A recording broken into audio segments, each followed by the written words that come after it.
Thanks, Mitchell. How y'all doing? Good? Well, thanks for coming out tonight. Appreciate. Oh shit. What's up? Wow. All right. I could say a lot, but I don't need to, because we have a lot to say right now. So, last show of the season.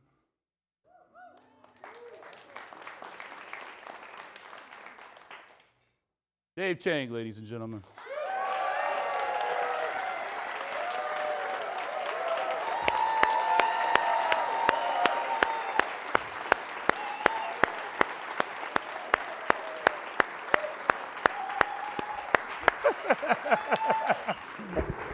I love this man. I love how you just right down the middle. I don't even know where to go. No, it works great. Well, they texted me, like, hey, what song do you want to come out to? Yeah. I was like, what? I feel like I should have chosen a song now. I feel bad. No, the thought behind that is always like, so if you were ninth inning, closing it out, what would your song be? Oh, man. I probably should have asked you that instead of like, what's your, like. I don't know. I always think of Charlie Sheen in Major League. Yeah. Wild Thing, then. That would be it. We'll put that on when we come back in a little bit later. Thanks for coming out. Thank you for having me. You are the busiest human being I've ever met. I don't feel that busy, but I'm really honored. I love this city. Yeah. I really do. And I'm happy that you guys would have me, so thank you. I mean, come on. I tell you what, I asked if you would do it, and it was absolutely immediate response. Listen, there's very few people I trust and I would do anything for, and you are definitely one of them. And the city, truly. Like, I love Houston. Well, you have been such a strong supporter of Houston as long as I've known you, and just a true believer in the people, the food, the culture, I mean, I don't know how you feel about the sprawl of it, but. It's beautiful in its own way. Yeah. Well, we were just talking backstage. It's like the no zoning thing makes it kind of fun because it just gets funky and weird, and that I think again that's what makes this city what it is. I'm jealous. All right. Well, I wrote a list of questions, and we'll sidetrack from that a lot, I'm sure, but because I do this with everybody. Not the same questions. Yours are different. Please. All right. Were you interested in food when you grew up? Because you grew up where? Well, let me ask you. Okay. Do you think are we allowed to 100%. curse freely You here? say whatever you want. Is it a crock of shit when chefs give some bullshit response of like, oh, I had a Madeleine, like, it's like I had an oyster and it was a memory that I always had. I had Béarnaise sauce, and I was like, who are you? I didn't grow up I don't know like what that. you're talking about. No, Yeah. I didn't have a food memory. Food was literally in a Korean American household the only time where my family would communicate. It also happened that both my parents came from war-torn Korea, so food was a very important thing to them. Yeah. My dad's side were terrible cooks. My mom's side was amazing cooks. Yeah. And that's how food I knew was important, because the only time we weren't getting yelled at. We weren't, you know what I mean? It's like the only time where we would sit down, you know? Because how many siblings do you have? I'm the youngest of four. Youngest of four? Yeah. But I never thought, born in 77, my parents didn't immigrate to this country because they were like, I hope my son becomes a cook one day. Not the words that were spoken, No. My dad worked his entire life to make sure I would never step foot in a restaurant. Those are his words. That didn't work out. Yeah. Not at all. Well, I also did terribly in school, so it worked out. That's how I got there. But where'd you grow up? Northern Virginia. Yeah. D.C. area or just Northern Virginia? D.C., but I have a lot of relatives in Richmond, and I always say the South starts in 2 hours south of D.C. and 2 hours west of D.C. Winchester and Richmond, and then it's not the Washington D.C. area. You're in the South. Once you hit Richmond. Yeah. Yeah, and I have a lot of relatives. My dad had a business down there, so spent a lot of time. And those are the food memories that actually imprinted on me early, because I was eating foods that I was like, what is this?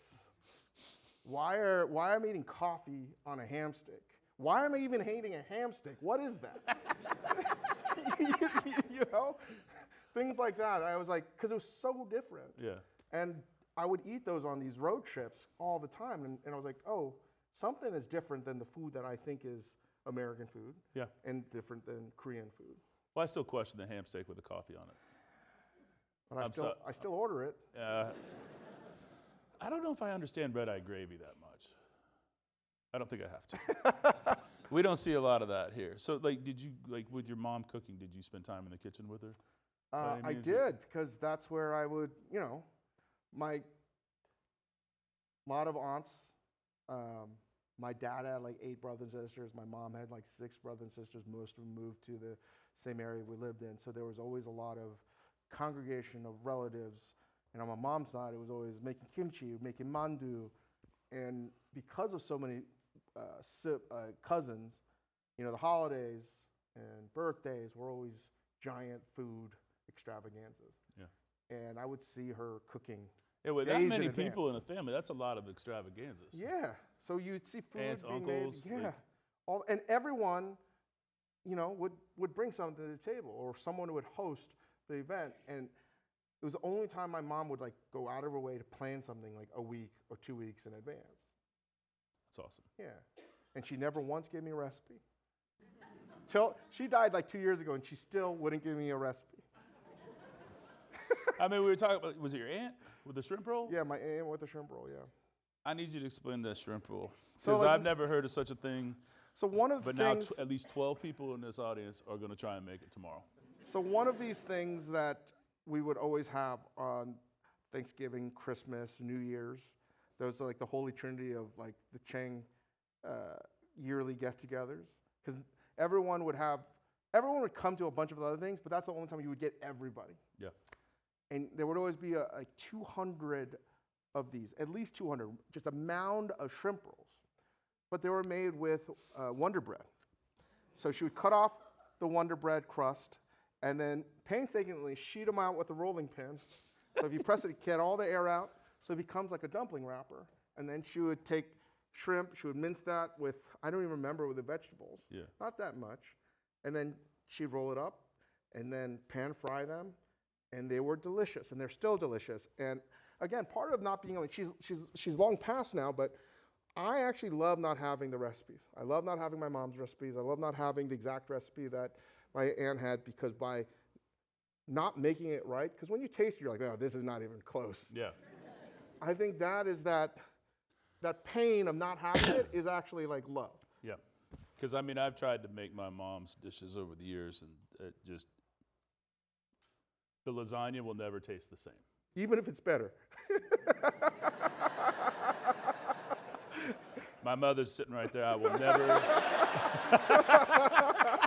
Those are words that will not cross my lips. But the shrimp roll is, Lindsay has a different word for them, but we call them rum sausages growing up, and it's like the Hormel Black Label sausage that don't have the breakfast ones that don't have the skin. Right. You render those off, and then you just put rum and brown sugar in it and just cook the shit out of it. And then you put it in like a crock pot, and people just go by with the... Why can't that be on the cover of a magazine? Well... You know what I mean? We tried to photograph it years ago, and... Yeah, my wife said they look like cat turds, but... So yeah, it's never going to make the cover, but you know what? Every holiday, people want them. That's right. Because they're delicious. And so I want to, will you guys please take photos of your shrimp rolls this weekend? Let me know how you did. So you were here for Southern Smoke in 2017. We'll talk about that a little bit later, but there's one thing that I learned about you right then. You can hit a freaking golf ball. Yeah, well. And most cooks do not do that. Well, the ones that do. The older ones, yeah. Well, I would say, you know, there's some professions you want to be good at golf, right? If you're like a financial executive or something like that. Got to be good. If you're a chef that's good at golf, that is not a good look. Be very careful of a chef, not a skinny chef, a chef that's too good at golf. Yeah. You can't trust that chef. Hitting par, you're like, what are you doing? But no, that's all I did. My dad didn't want me to play golf, be a cook, because he wanted me to be a pro golfer. So that's all I did as a kid. Yeah. I mean, we went to Top Golf, and you just... And I hadn't swung a club in years. Had no idea. And you're in flip-flops. Yeah. He rolls into Cooking Festival. He's got flip-flops on. I was like, yeah, bro, you get you some shoes. But he just, and I'm like, how the hell did that just happen? And Aaron Franklin gets up and hits one and says, well, that's the most I've worked out in a long time. I was like, hey, all right. Just people just first, boom, and he's flying them out there. What made you realize you wanted to get into this? I mean, growing up. Cooking or golf? Well, how did you get into golf? I didn't have it. My dad made me. Because it wasn't. Yeah. Listen, now if you go on a golf course, if you're in a tournament, you're going to see a lot of Asian parents sternly scolding their children. My dad was the first. There are no Asian people on golf courses in the early 80s in Virginia yelling at their kids. My dad was the OG, so yeah. Are your boys going to play golf? That's a troubling question because I now find myself as a parent. Do you play golf now, though? My back it's probably never going to happen. Yeah. But, during the pandemic, it was just get out of the house. So, my kid you know what? I'm going to do whatever he wants to do. Yeah. If he wants to play golf, I'll let him play golf. If he happens to be good with it, then I'll have a record. With what that means. That'll be another school league. Another story, yeah. But what made you go from what made you get into the restaurants? What made you go, you know what, I feel like cooking might be the thing. I mean, the irony is, because it wasn't some oyster that I had. No. I didn't. I mean, a lot of people got into cooking because now, let's just be honest, cooking is a cool thing. Mm-hmm. When we got into cooking, not so cool. Really not cool. Yeah, no. I was told you should go to business school, and I was like, what in the hell am I going to business? Yeah. What does that even mean? It's just not what you do. It was really frowned upon, and it was basically for people that were trying to find a job because they couldn't do anything else because they just, were out of prison or discharged from the military. Yeah, I mean, you laugh, but that's literally it. Or they came to this country for the first time. Yep. And ironically enough, that's just how I sort of found out cooking too, because I tried a lot of jobs out, and I was sort of gainfully unemployable with my resume, my grade point average, and everything else. It's just like, well, cooking happened to be the one place where I could do it. And also at the time, like where I went to school and what my dad wanted me to be, et cetera, it was not something that was planned, right? I always thought every one of my friends is in like finance or something like that. Yeah. Graduating college in '99, everyone was in finance or worked at some .com startup like tubesocks.com or something like that. This is the truth, right? And I just didn't have any of that ability. Not that I wanted to, but if I was better at it or had a higher aptitude in school, probably I'd be doing something else. Yeah. But I was really intent on trying to do something that was meaningful to me. So I really wanted to have a variety of jobs.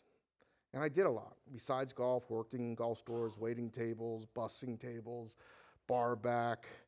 How good of a waiter were you? Horrible. Yeah, that's what I thought. Horrible. I mean, I could do it now. No, I can't do it now. No. I might be able to. But like in general, so I was a religion major in college because I came from a very religious background as well. And there was a class that I took, even though I did terribly in school, but for whatever reason, the classes I happened to attend, I weirdly remembered some of the things. And there's a thing called via negativa, that the early, and I doubt that anybody would even apply this. I have no idea what you just said. So the early Christian theologians would spend time. I'm sure you guys all came here for it. I did. From a C+ student. I did. I came Poorly here for remembering this. these things. But they would try to, and legitimately this was my compass when I was like 21 to like 23. They would spend time, and I'm not religious. I wanted to study why people were religious. So, because everyone in my family is very religious. Via negativa means the negative way. So early Christian philosophers would spend time writing and meditating what God was not, because it's impossible to know what God is because he's omnipresent and ineffable. So But because of our humanity, we can know that like God's not that camera, God's not this bottle of water, God's not this table. And if you continue to do that, the theory is you're going to get close to what God actually is. Logically, it makes sense, right? Yeah. Well, I guess I honestly was never also thought smoking about it. way too much marijuana at the time because it made something that I was like, yes, I'm going to apply this to my life. And I did that. I did so many jobs. Worked at Payne Weber Asset Management in college, all these things. And I sucked at all of them. And I hated all of them. Yeah. But I didn't realize that each time I was going to get a little bit closer. In fact, every one of my friends was getting a job. So the first job I got was in college. I was the only one that didn't have a job lined up. So I took the first job at the career fair at like literally the first stand. You didn't go much further than that. No, Just because hired. Cool. yeah, We're okay. out. And I call that efficient. it was teaching English. And you can't connect the dots till later, right? So for 3 months after college, I taught English, and I was just trying to buy time. But like, it sucked. It was terrible. I didn't live in Tokyo. I lived in the southern tip of Japan. It was miserable. It was hotter than Houston, believe it or not. So hot. Seriously. No air conditioning, too. That was the problem. Yeah, no, I'm out. Anyway, like the reason I say that is like I was just sort of like rudderless and aimless, but I was still chugging along doing things and trying new things. I just wasn't sitting on my ass doing nothing. Yeah. But like there were Which things. is a lot of how people in the restaurant business found it. Yeah. It's like, I don't want to do that, I want to do that, I'm just going to go do this. And that's what you happened. tried everything else out. And like all of those experiences and everything I did proved to be extremely valuable for me when I did like actually develop a work ethic and wanted to cook. And when I come back, I get a job working in finance for like, I don't know, another 3 months, 4 months. Hated it. I literally took, anyone seen the movie Office Space? Yeah. I have no idea what any of that means. Guess what? How many of you guys ever took career advice from that movie? I did. I hated what I was doing so much that I got super drunk at the office party in '99, and I told them how much I hated working there.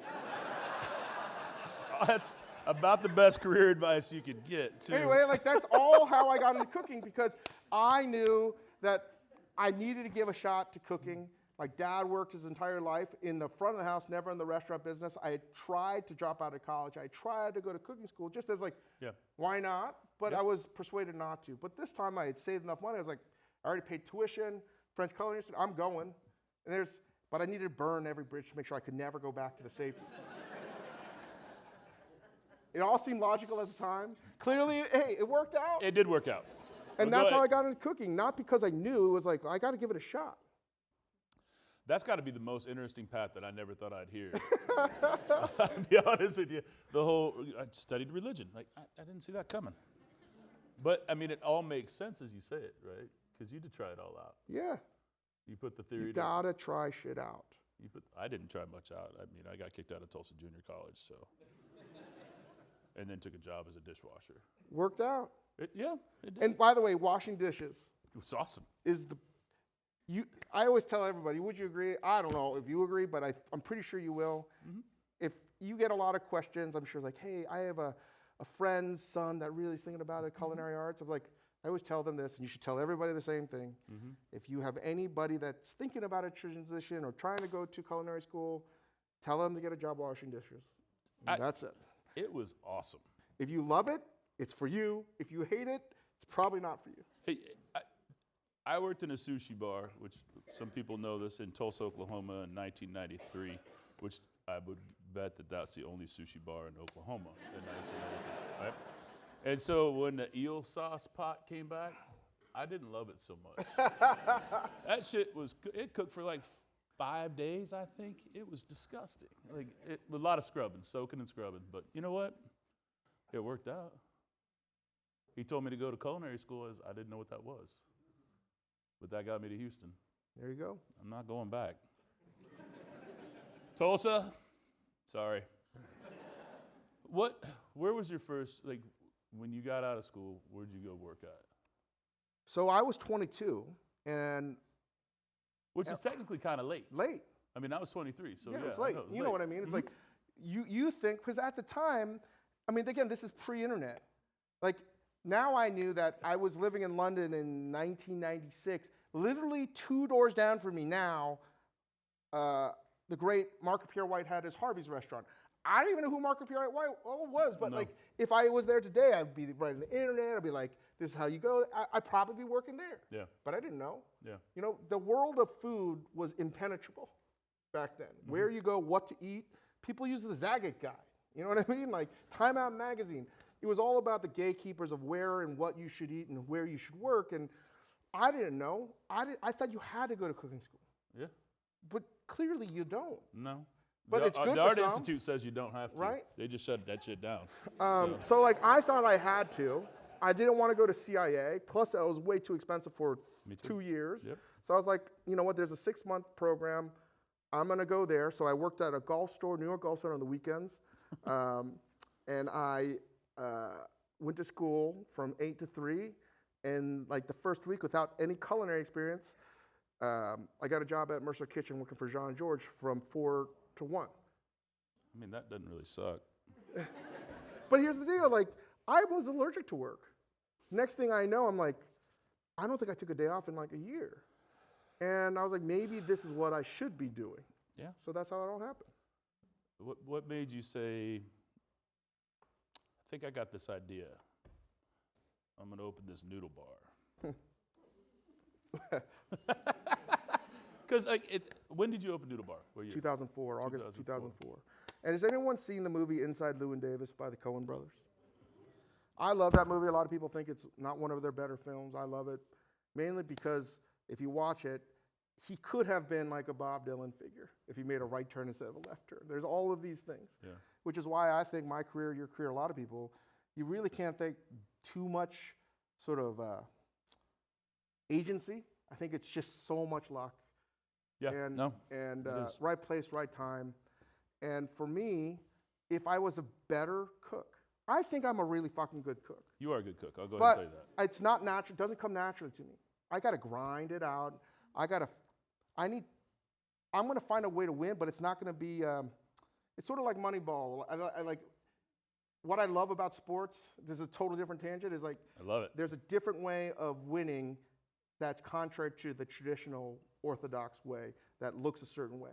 And what I realized early on was like, wait, I think I'm doing a good job. I'm doing this, this, and this, but it's not being noticed because it's not in the traditional way or how someone should be thinking a traditional French kitchen. And I wanted to work under the best chefs, and I did work under the best chefs. I'm also a highly competitive individual from golf competitively. Yeah. And I looked and like, there are a lot better cooks than me. But that's the thing, is being a better cook doesn't mean you're going to make great food. No. And that's the big difference, right? Yeah. Being a great cook actually means you're probably going to be a shitty chef. Facts. These are facts. I mean, yeah. Because you are really fast and talented at cooking doesn't mean you're going to be able to create a menu, organize a station for someone else. In fact, the reason I say you're probably going to be bad is you're so fucking good at cooking, you can't understand why someone else sucks. That's a good, I mean, and you have to understand that at a certain point, It's right? a little bit of a coach mentality, like a lot of the great coaches, in my opinion, because they weren't the best players. Yeah. Right? So I saw that, you know, at Cafe Boulud, I had working for Andrew Carmelini, who at the time was 28 years old, which was ridiculous. He was considered the greatest chef in America at the time behind Alex Lee. And he had my partner, you know, that opening team, that team at Cafe Boulud, I would, if there was an odds chart, I'd be like the field. And everyone else, Yeah. you know, and like Mario Carbone, Rich Teresi, they're my boys still, but like we had the sickest crew. And at that time, in 2002, 2003, if you wanted to open up a restaurant and be the chef of a restaurant, this is how it happened, at least in New York. Someone would go up to Danielle Boulud and be like, hey, Danielle, I have a lot of money. I want to open a restaurant in West Palm Beach. Danielle's like, here, take this guy.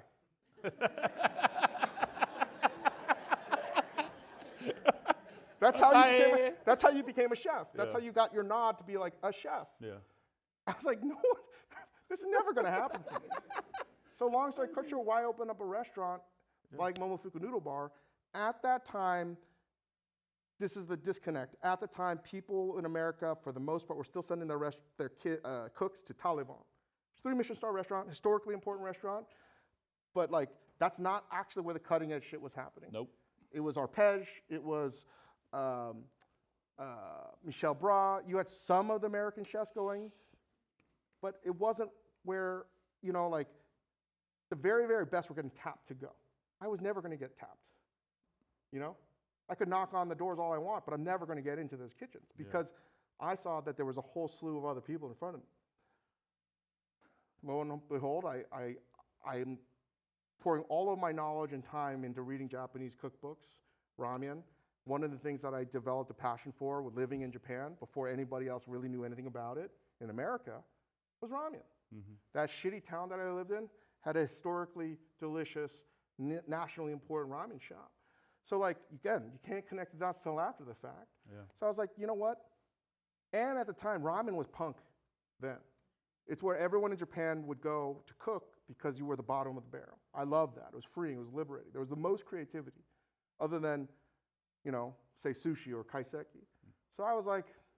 But that wasn't, I don't think that's as relatable as ramen. No, it's not. And you say kaiseki and still people are like, what? But at the time, you know, it's like, it's funny, like 100 years, ramen's going to be like kaiseki. Yeah.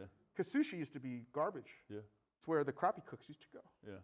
Funny how that works out. Really? Right? I mean, it is. Yeah. It's hilarious. But like, I grew up eating noodles. My dad, you know, pho, you name it. So I love noodles.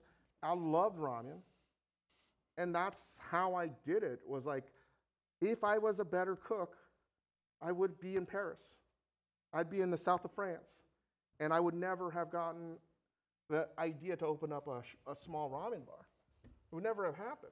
Because that thing, how many seats? 24 seats in a 600 square foot shop. Hey, man, I tell you, it worked. It didn't, though. No. I mean, no. We almost went out of business. You know, like, it was something like that, you know. What was after ramen, after noodle? Sambar. Did Sambar go through a couple iterations? Oh, yeah. Yeah. Like, nobody would ever try to open up restaurants the way we opened them up. No. Ever. No. It was insane. We were going out of business every week. It's not funny because it's true. I mean, swear to God. It's funny now, but I still don't laugh at it because it was legitimately true. When you wake up every day and you're fighting to stay in business, to keep afloat financially, it's a lot of stress. Too much, actually. It's way too much. And I clearly wasn't prepared to handle it, you know? And I have so many regrets. But I was not prepared. I'm still not prepared because it's just too much pressure for people in the restaurant business to be like, you know how many times someone will call me up and like, Dave, should I take this deal and I can guarantee it with every, I was like, no, do not do it. It's not, juice isn't worth the squeeze. Do not do it. They still do it. They find out most of the time. Yep. So, because you did Noodle Bar and then you did Sambar, and most people like, how many of y'all been to Sambar or went to Sambar back in the day? Yeah. I'll be honest with you. Every time I land in New York City, that's where I would go. There was something Street, about 2nd Ave. Yeah. The uncomfortable little box chairs, John McEnroe staring at me, music real loud, and aggressive food. It was fucking awesome. Yeah, I mean, that's the thing. But Sam, was it what you wanted when you started out with it? No. Because the Sam is a wrap. Yeah, no, not really even. It was supposed to be a burrito bar. I mean, true story, when I came back from Japan, the first job I wanted to get coming back from cooking in Japan in 2003 was at Chipotle. That's an interesting. Because in college, going back to college, I was in Colorado and I had Chipotle. There was a legal pizza and there was Chipotle. There was only like 2 Chipotles at the time, but it was Chipotle where I was like, well, they're using really good ingredients. Something's different about that. I'm going to bore you guys in a second. So Columbus, Ohio, Tyson's Corner, Virginia, there are 2 places where fast food chains test their market research. Okay. Columbus, Ohio, and Tyson's Corner, Virginia, Northern Virginia, because it has every demographic and socioeconomic like group. Okay. So if it works there, it's going to work everywhere else. Guess where the first Chipotle was, or one of the first Chipotles outside of Colorado? In my parents', like right next to my parents' house. So I was like, oh. Because I never cared about fine dining. Yeah, no. I just was like, that's cool. They didn't hire me. So like, like I want to do burritos. Always want to do populist stuff. Always, always, always. Ramen. I wanted to bring ramen to people that thought it was just styrofoam packaged noodles. I thought that the success of doing Chipotle and bringing Mexican flavors, because it's certainly not authentic, but Mexican flavors to a national audience with taste good, could be done with Asian food. So I tried to make the analogy with Chinese and Korean ingredients. Basically put everything like a mushu pork or Peking duck. That's basically what I did. That's how I still eat that stuff. Yeah. And everyone just wanted a larger noodle bar, and I got a huge loan. And I opened up this concept on 13th Street 2nd Avenue, which was a vacant building. No street traffic. You would need some street traffic to have that kind of business. Yeah. We had a notice from our council that we'd be out of business in 3 weeks. It's like, I'm never going to do that again. Sure enough, we got the same notice for Sambar. We're going to go out of business. We're running out of cash. So again, because I had everything on the line financially, well, I could deal drugs, seriously, deal drugs, or I could try to be in business 24/7. Yeah. And when we almost went out of business at Noodle Bar, what changed was we were coming into the spring season. We had been in business 6-7 months. It was more like, fuck it. Yeah. Everything you're not supposed to do, let's try to do. I can't believe that it worked. It did. It did. Sure enough, Sambar, same thing. Like all the things you shouldn't do. Because, I've had a lot of cancer in my family. Like when you're presented with the option of like, it's this or nothing, then all of a sudden, like everything's on the table. Yeah. And that's how I interpret it. I would tell everyone, like, we got terminal diagnosis, we got to try some crazy shit. So hard work was never going to be an issue for a reason why we closed. So from 12 to 4, I'd open up the restaurant in the morning, and then we'd do a turnaround from 10:30 to 11. So it would look like an Asian Chipotle, and then from 12 to 4 in the morning, we served anything and everything. Anything and everything we could cook. And then sure enough, all the cooks started to come, and next thing you know, we're busy, super busy from 12 to 4 and dead from 12 to 10:30. And that's how we stayed in business. And next thing you know, like 5 years later, we got number 26 in the world. Yeah. I mean, crazy story. But you really, and I think that's what really, one of the things that I've always admired and watched is that you just did it your way. You figured out a formula, not understanding you were doing that, and put it all on the table and let it ride. And you created some of the most delicious food. I mean, the bosom, when you guys first put that on, how long did that take to happen? Because I've always done some kind of family style dish, and it kind of works, but you had people lining for it. And still to this day. Well, again, it starts working Garde Manger station for Tom Colicchio. Because for Jonathan Beno, who is the chef at Per Se, opened up Per Se, he's now working for Jean Georges again, but I had the best mentors, and they rode me so hard. They made my life a living hell by making my job so hard. One of those jobs was anytime a VIP would come, get out the copper, Chang, and I'd be like, fuck. So I'm working Garde Manger, it's still the best station. I love Garde Manger. People don't realize it's where you learn how to fucking cook. So you're in charge of the charcuterie, the pate, the salads, the raw fish, and now the shellfish and the oysters. So you got to make all kinds of special canapes just for this group.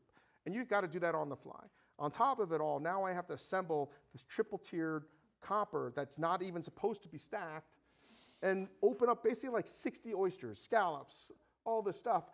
And it's not that I can do that fast. Yeah. I can get that done.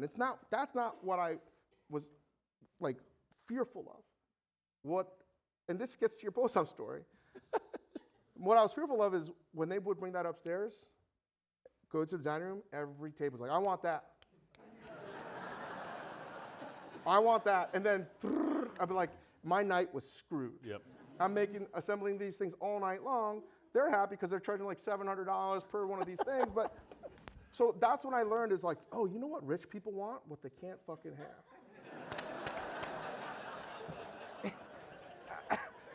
It was like a holy shit moment. So one of the things is when we had Noodle Bar, so we were making our broth with Benton's bacon fat. So we would cook the Benton's bacon in our broth because I didn't want to use katsuobushi, the bonito flakes, because I wanted to make it American. So all the fat would render up to the top. We'd scoop that, and then I'd cook all the bellies and the shoulders in that. So I didn't have a smokehouse, but everything was confit. So everything tasted super, super smoky. Yeah. But if you keep on doing that, all of the fat and everything just gets more It was beautiful. Those are just the glory days of tasting things. And then when you would crisp it up, we'd let it rest, and then you would have this glorious hunk of pork belly, this giant shoulder, just glistening, just super delicious. Mm-hmm. But you were told you're not going to eat that, but everybody's eating it, because it looks so good. Yeah. But then I was like, everybody wants to eat it. Why don't we just fucking serve that? But everyone's like, you can't. Who's going to buy a whole fucking pork shoulder? I mean, who's going to buy it? But at the time, because you got to have a group. Not only a group, but like it's so stupid. Yeah. It's so stupid. It's like, what do you can't do that? There's so much in cooking. Like you can't. But then you think about like, why not? Give it a shot. But I didn't have the courage to put that on a noodle bar, even though it was something we served in our noodles. We shredded and put it in our ramen. So a lot of our dishes are repurposing things that we've already had. So in the burrito bar era, we had all that shoulder that we were shredding. So, you got to make dishes with the same ingredients. So I was like, well, fuck it. I've always wanted to put it on the fucking menu. Just do it. Let's just do it. Here's the thing. This is when there's like an arbitrage. There's the disconnect between food knowledge today versus back then. People didn't know what bossam was. No. Mm-mm. I made up the word sam with the umlaut. SSA, umlaut A over the A, and M didn't exist. I'm serious. I just thought it looked funny. I put an umlaut over the A. I don't even know what umlaut sounds like still. I don't know what that means. I put all those dashes and shit. I'm going to look it up later. Anyway, it's sambar, but I was like, you know what? Since it's sambar, let's do bossam. Because it was always a dish that my dad would eat when he was hungover. It was usually frozen, defrosted oysters, and it's steamed pork belly with moo radish, like a dried moo radish with salted shrimp, krill, wrapped in cabbage. It's a bossam. You don't see a lot of it. You see it. It's much more now. 100%, yeah. But I was like, you know what? We're going to do that with butter lettuce. Because you know why I had butter lettuce? Because I was putting that in the burrito. You know why? So all these things, I was like, we're just going to serve that side of kimchi, side of butter lettuce. I'm going to pop open some nice oysters, and that's going to be bossam. Yep. Technically, I'm not wrong. It's all the same ingredients. Anyway. And delicious. But I couldn't serve that. When we decided to do real food throughout the day, I couldn't serve. I have to laugh at that. True. Real food. I couldn't serve that because the pickup on that's so fucking long. Yeah. You can't do that at 7 o'clock. You can't do that at 7:30 prime time hours. So because of that, and because one of my jobs was answering phones at Kraft, I'd always look at the reservation. And this actually was pretty good because I learned a lot for Co. There's always be just so you guys know, probably different now with Open Table, but when you would call back in the day, at a busy restaurant, they'd always hold 7 to 9 o'clock, completely vacant, just to tell you we are fully reserved for the day. Mm-hmm. And I was like, that's so stupid. Just fill the fucking reservation book. Anyway, I was like, I'm going to only offer it at a no reservation restaurant. The only way you could make a reservation at Sambar was by booking the bossam, which would only be sold at 5 p.m. and 10:30 p.m. You got the corners. Yeah. But I really would do more at 5 p.m. I try to stagger the 5 p.m. to 5 to really 5:30, because by the time you get a few other courses before the bossam would hit, I'd always try to make a time at 7 o'clock when all the rich people would come.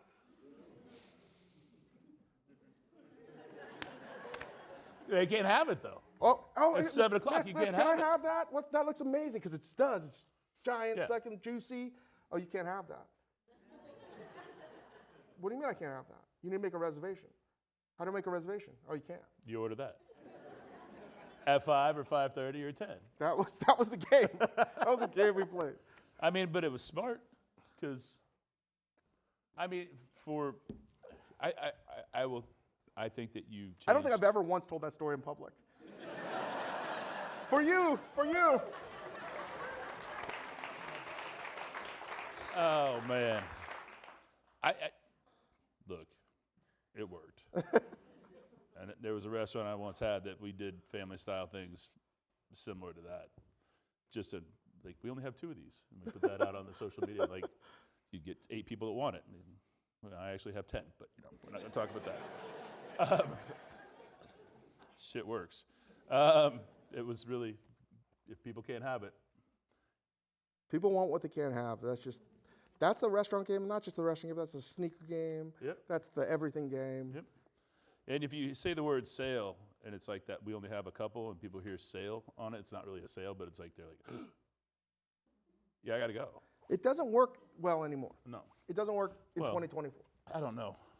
Because I'm not going to figure out if that works anymore. No, I think the social media has created that FOMO. Yeah. Like naturally. Yeah. You can't have it.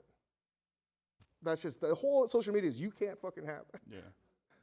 Where's that place that you went to? I forget where, maybe Vancouver, the Lobster Tower. Oh yeah, that's I can never pronounce it because I always add a name to it. Okay. It always sounds like a law firm. Yeah. Fisherman's Lobster Clubhouse restaurant. Yeah. See, that's the one that I'm always like, well, I can't have that because I got to. Yeah. I don't know. I don't even know where the hell it's at. But I think it's Vancouver. It's the best restaurant in Toronto, Ontario region. I'm telling you right now, it is. But because it's in Chinatown, the food critics in Toronto don't think it's the best. Facts. It's the best restaurant in Toronto. It's so goddamn good. So if you get up there, Markham, amazing Chinese food in Markham. All right. Lindsay? I smell vacation. So I'm going to go ahead and say that you kind of changed the face of fine dining. I think you know that. I don't think about it. I don't wake up every day like, I did it. I don't. No. But you did, because before it was super elevated, and you just cooked. But And again, but that's what makes you so good. You're an instinctual cook. If I was part of the inner circle of fine dining, I never would have done it. Yeah, no. You know? You stood out on the outside. We never wanted to do fine dining. We never wanted to do fine dining. No, you wanted to open Chipotle. Yeah, even Co. Reason Co opened the way it did, right? 12 seats was we ran out of hot water. We needed, yeah. So after getting Sambar open and profitable, but I still needed the old noodle bar, so we moved the noodle bar, so everything was on the line on loans. Yeah. So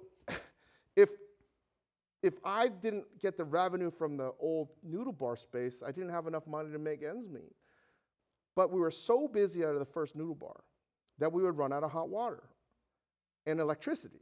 Because Con Ed would be like, I'd always ask for more electricity. They'd be like, no way. There's no way your small 600 square foot would need a mega generator of electricity. And I couldn't get a gas water heater because we shared the water with the next door neighbor who didn't give a shit about us. So I was stuck. We got a health code violation that shut us down, right? Yeah.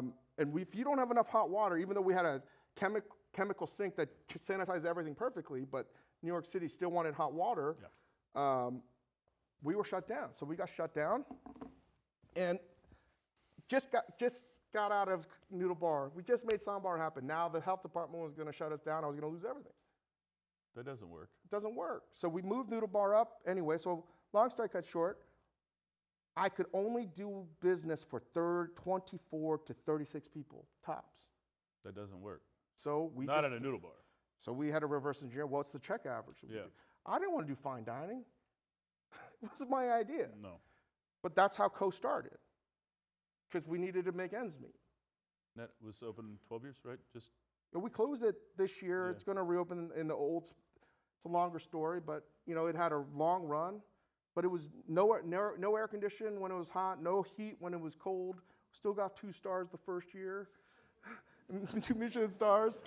No backs on your stool, no cough. It was not a comfortable place. And going back to Again, when I said you changed the way people look at going back to reservations, because I remembered that, I didn't need to hire reservationists for a 12-seat restaurant. I didn't want to tell somebody, because this is how it used to be. You'd be on the call, you'd be on wait for 45 minutes, only be told, oh, I have a table for you in 90 days at 10:30 p.m. Yeah. That's ridiculous. No, So we I'm just not made our arguing. own reservation system that Nick Kokonis turned into talk. I love you, Nick. Hey, So, this is kind of a question that I wanted to ask, but the immense amount of pressure of all of that, especially the restaurants, and like there was New York, and then there was your New York, right? Because you change. I mean, you will. I have a weird way of saying this because I'm kind of nervous, but like the way people looked at food in New York, you changed that. I would say you made food more accessible. You made it open people's eyes that fine dining doesn't have to be this or that everyday dining. And even though the reservations weren't there and you had to get the bosom or the duck or whatever, like. I was so focused on fulfilling those expectations and living up to that it consumed me. And I got to say, it just wasn't worth it. Yeah. You know? I think I would much rather like not have tried to burn that bright and to like be a more level-headed chef that didn't want so much. You know? I think a lot of chefs would feel that way. Mm-hmm. It's just not worth it. You don't see it then, though. No, I have a ton of regrets about that. I don't have many regrets, but when I just, I think about it now and I'm like, man, I was a kid. I didn't know any better. How old were you when you opened Noodle? I was 26. Yeah, shit. Think about that. What were you doing at 26? Right? Like that. Yeah, and then Sam happened 28, Co happened 29. When as your rise has happened, it's still, you were born in 77. Yeah. You're very young. Well, for this. Yeah. Right? It sucked because I've always struggled with imposter syndrome. It was very hard. For example, food and wine. My chef, I still consider one of the chefs I work for is Jonathan Beno. I won that the same year that Jonathan Beno won it at Per Se. Really? I turned it down. You ask Dana Cowan today, there's only one person in food and wine history that rejected the award. That was me. Wow. Because I was like, I can't. I don't deserve it. I haven't paid my dues. I'm not, And that sea change was happening. Like 2 years later, like every kind of award and accolade, it started coming. I didn't even, and it started to happen. And like 2 years later, people were really upset that we were getting reviewed, that we were getting attention, that I cut to the front of the line by not paying my dues. And I understood that. I felt like I cut the line. But like 2 years later, Roy Choi wins like Bon Appetit for Best Chef. Like there was inherent conflict in the food industry about food that was not Eurocentric in a staid, formal setting, and food that is now where you see everywhere. Yeah. So I don't think I could say that I was part of that.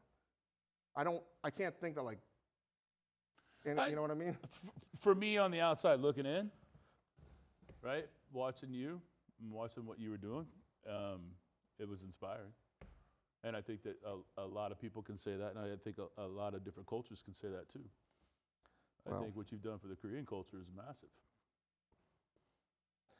Well, Korean people have their funny way of showing it. I get that too. I've heard this so many times. David, I don't like your food at all, but I like what you do for Korean culture. Those words won't ever come out of my mouth. I'm going to go ahead and say that. And I've never once said I make Korean food, but that's just funny how it went. No. I mean, but you've done a lot for people, and just thank you for that. Because I'll never forget the moment I picked up the Momo book. Wow. That was one of those books that, like, a lot of dirty pages in that book. we had to fight really hard to get that published the way it was, which, seems like pretty commonplace now, funny enough. But whenever it came out, 2008, 2009, like, there were no cookbooks like that. And every cook bought it. A lot of cooks. So I'm thankful. We truly have been supported by, our survival over the years have really been dependent on, the cooks cooking, and very grateful. Which, if you don't have it, you can buy it here tonight. Also, one of the greatest pickle recipes of all time, and the easiest pickle recipe of all time, I think. Still works. Surprising. Yeah, it does. But like just thinking about using the mushrooms, but then also turning around and pickling those mushrooms afterwards, and like it was utilizing everything that was in front of you. Our whole business model was we don't throw food away.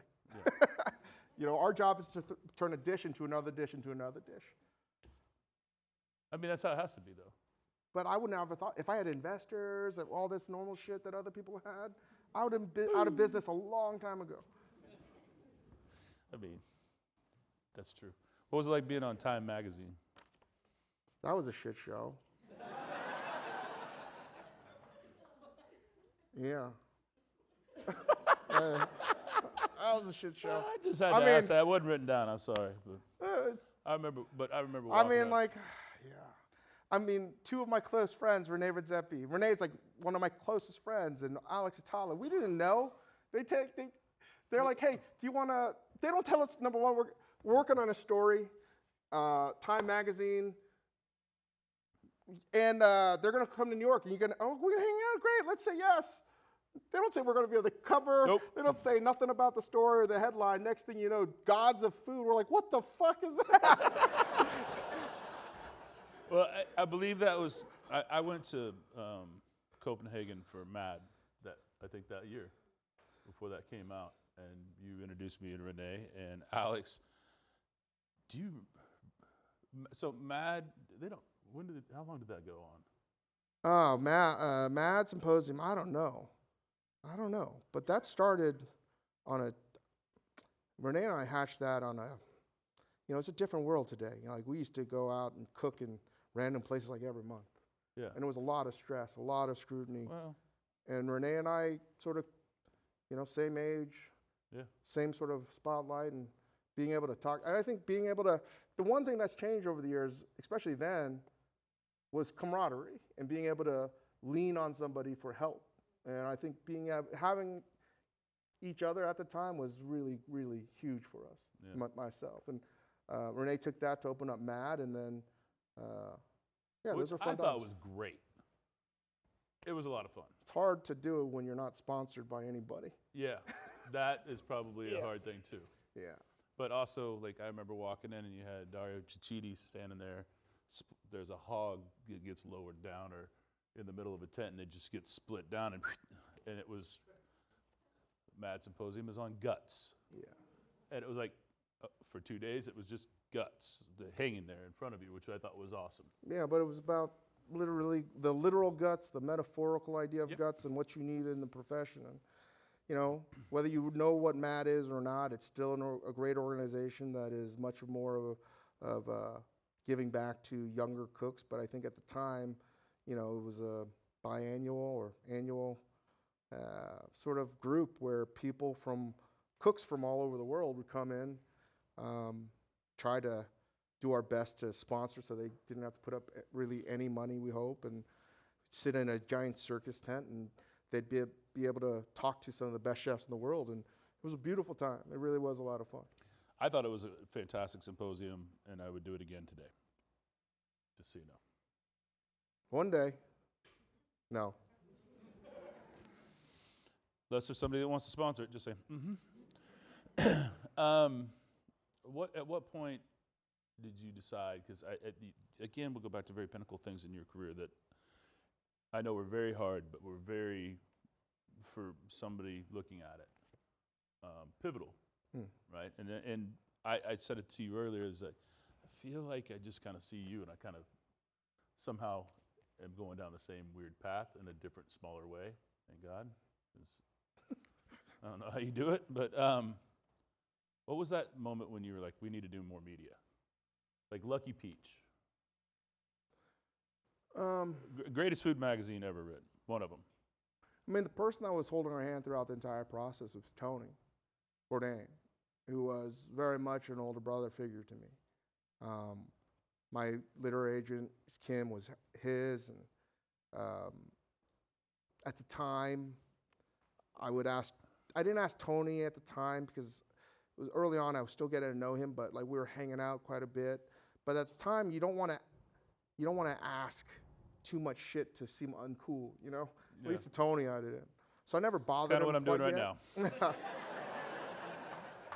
But there were people at the time that were doing TV, and I hated Scripps Food Network stuff so much.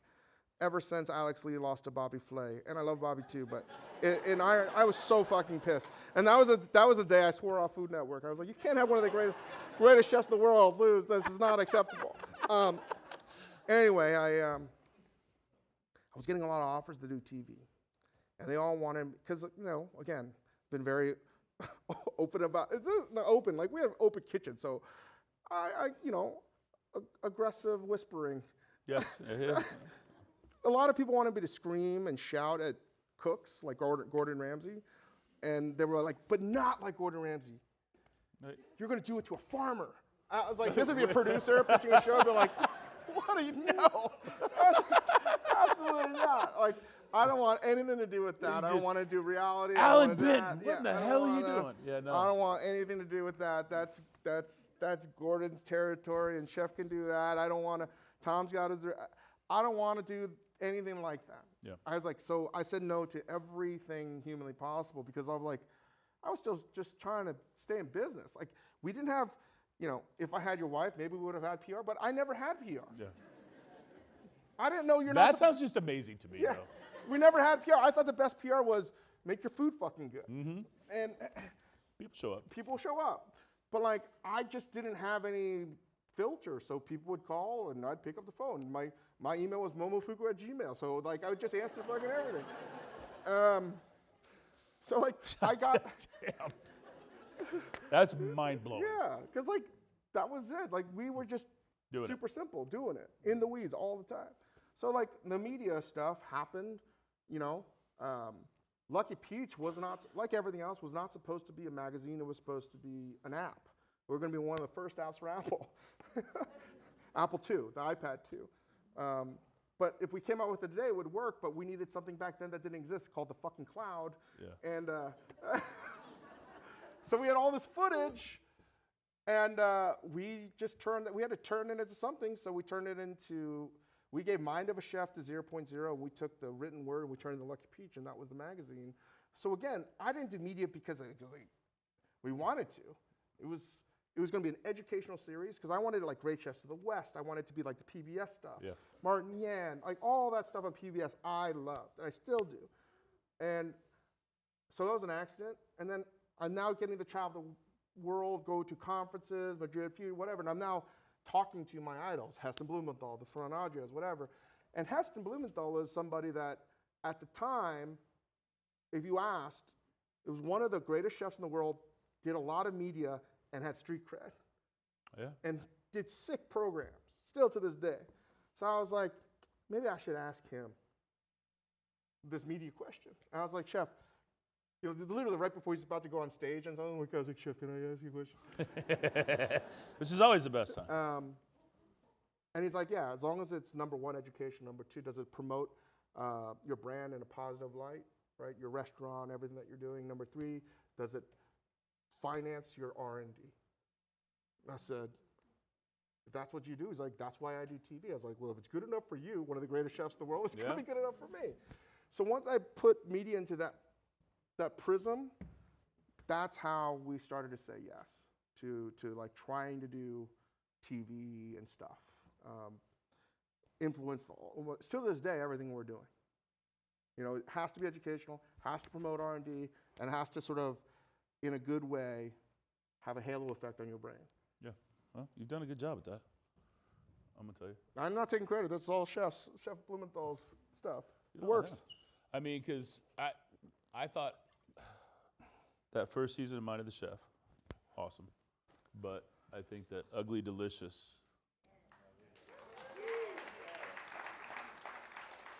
Thank you.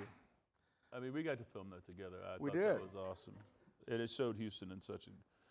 I had a hard time going to Louisiana after that. Guys, this is how much I love Houston. I sacrificed my relationship with the city of New Orleans.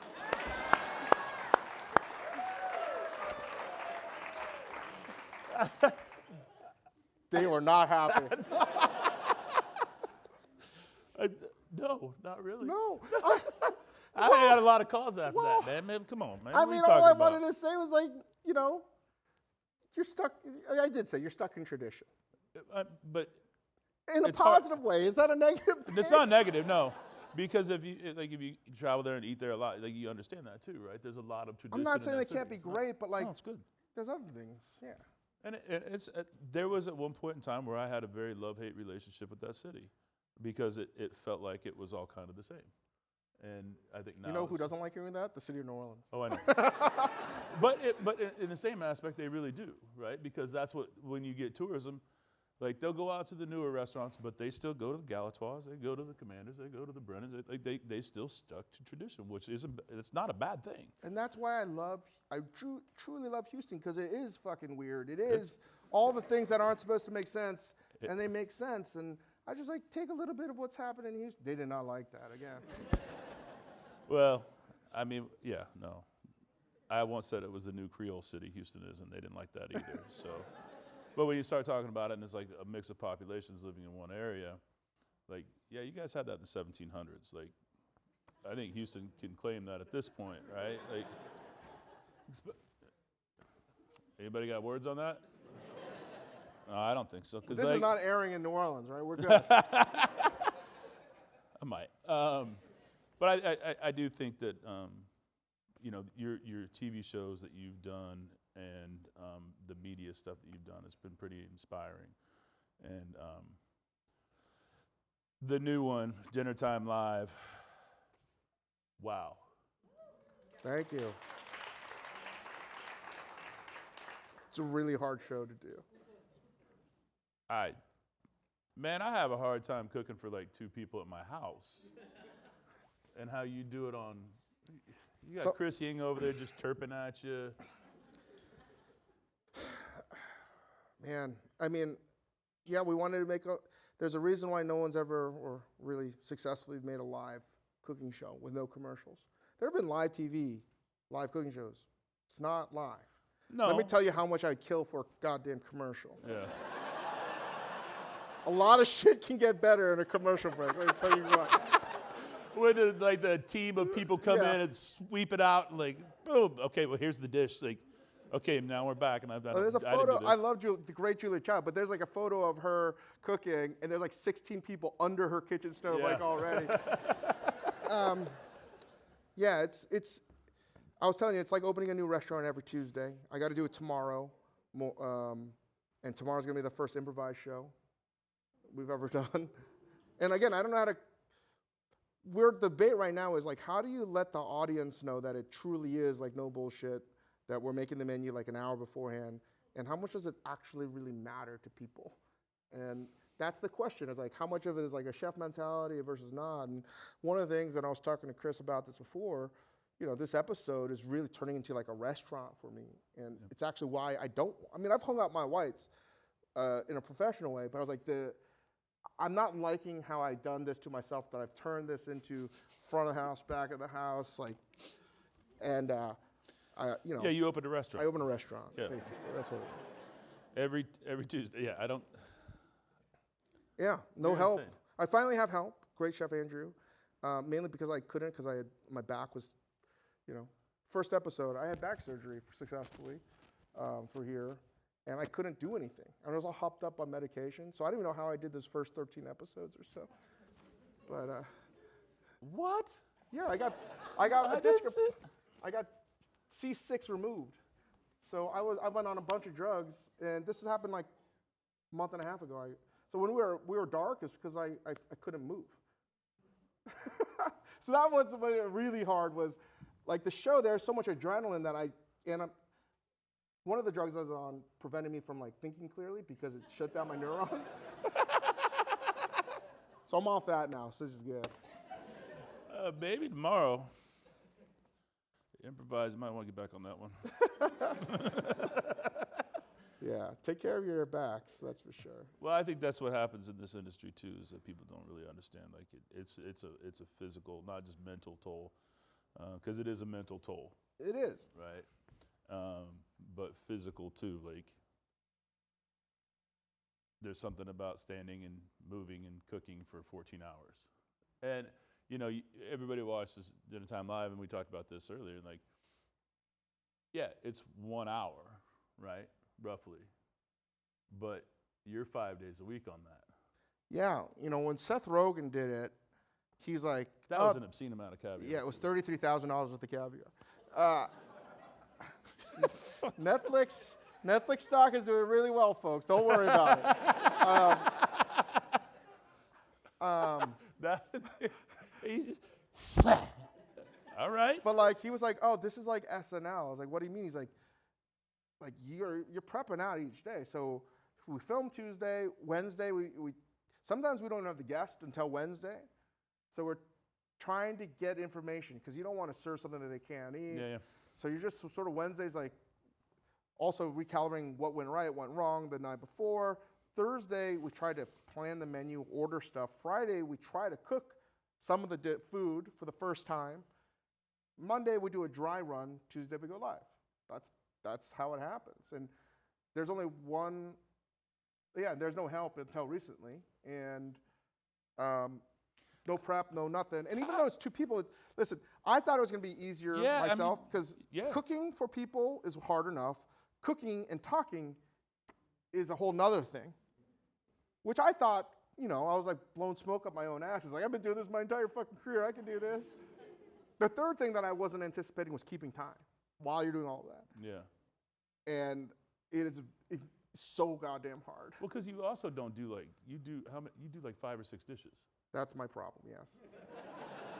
If you stuck to like, here's a soup, here's an entree, here's a dessert, you've got... I try to make it as hard as I possibly can for myself, yes. I know. I'll be honest with you. I know. They all make fun of me. They're like, oh, it's 3 courses, but it's not really 3 courses. No. Dave has to make like 3 fucking side courses for each course. Yeah, you do, yeah. But some of it you guys don't even see because they're eating before they even get there. I'm really treating this like it's a real restaurant for 2 people. Well, because let's just say, like the last week was what? Reggie Miller and Mark Jackson. Mark Jackson. So the thing you didn't see is that you had made a beautiful Caesar salad. Mm-hmm. I looked at it and I was like, that shit's legit. Mm-hmm. But I made it in a mortar and pestle. You know, I was doing everything from scratch. I made the bread from scratch. I did everything by scratch, except for the Parmesan. And I'm going to say that might be the problem. Yeah, that's the problem. I know you don't need any of and my I'm a shitty baker, and I'm baking but stuff. Well, here's my one thing for the show, by the way. The segment where they're showing you making the chocolate tart, though, out of Halloween candy, and you just smash with the dough. Like, it was pretty impressive. You're like, I didn't write a recipe for this. I didn't follow anything. My one rule of thumb for any baked goods, bread or dessert, no recipe. What?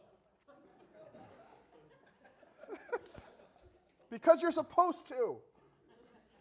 Yes, but that's if I can develop a way of intuitively just throwing shit together, I've reached a higher plane in cooking, man. If I can literally just use the force and be like, and some butter and sugar and this and that, and it comes out good, that's fun. I mean, yeah, but damn hard. Yeah. Because I'm really trying hard not to look up recipes. Well, you busted out and did fettuccine Alfredo the other day, right? I had no idea that there wasn't like cream in it. That was new to me. All I know is learned something. Because some Italian friends are like, that's bullshit. You don't add cream. They always say American bullshit and then the real stuff. So it's pasta. You throw a bunch of the pasta water in, and then you just thicken it with butter and the starch from the water and cheese. Yeah. To me, see, now I got to go home and make that.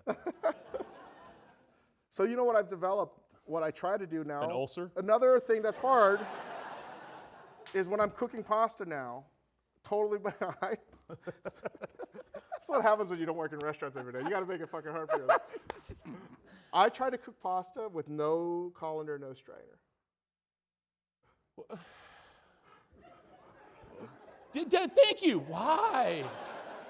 That's a lot of fishing out. No. Okay. If you can eye it properly, the water, because it changes the pasta shape and it's drier. Clearly, I didn't do it for that one because I needed more water because of the fettuccine. But you guys should try this. Even if it's boxed mac and cheese, try to cook it with just the right amount of water where by the time it's all done and evaporate, you just have the right amount of viscosity where when you add the cheese sauce, you add your butter, that's it.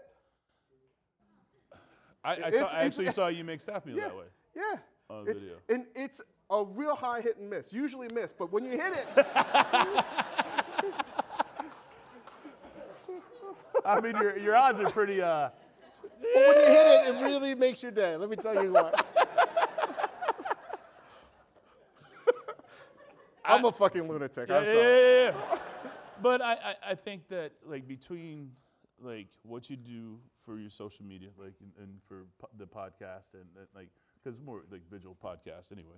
But like when you're cooking and this show, it really shows one thing: you're one hell of a cook. Well, thank you. And I still to this day don't think that I am.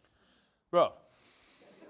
And I'm not trying to be a humble brag or anything. Like I just think it's better to think that way. No, I agree with that. But I'm not. You know what I mean? They're cooks. Like, you know, you're an instinctual cook, right? You're a really good instinctual cook. But even people, there are instinctual cooks that are still technically fucking precise and perfect, and they look like. I wish there was a better word to say it, but they're like they look sexy when they fucking cook. Yeah. I am not a sexy looking fucking cook. You know, like all their movements, it's like it's so cool and precise. They look like they should be doing it. Yeah. You know, like there are people that have that full package. I just, you know. I always tell people like stop, like cooks, young cooks especially, is like movement's one of the most important things. It's a dance. Because if you watch a young cook, man, they chicken footing. And I'm always like, I'm like, stop chicken footing. They're like, what do you mean? It's like you look like a chicken running around in a hen, like you're moving way more than you need to. But it's all everything. It's efficiency grace. of movement. It's that person just using the spoon once and everything. When you see it, you know somebody that is like born to do this, yeah, and someone that's not. Why I love fucking cooking. The person that is not born to do this can still be better than the motherfucker that was born to do it. Yeah, that's true. That's very true. You know, because I'm not really. I can say the same thing that you do. I'm not a very good cook. Like I just see things a little differently. And you got to grind. Mm-hmm. And truly, grinding it, the grinders still win. I hate this profession. I hate this job. I do. But loving something is 51% versus 49% hating it. And I love it 51% versus hating it.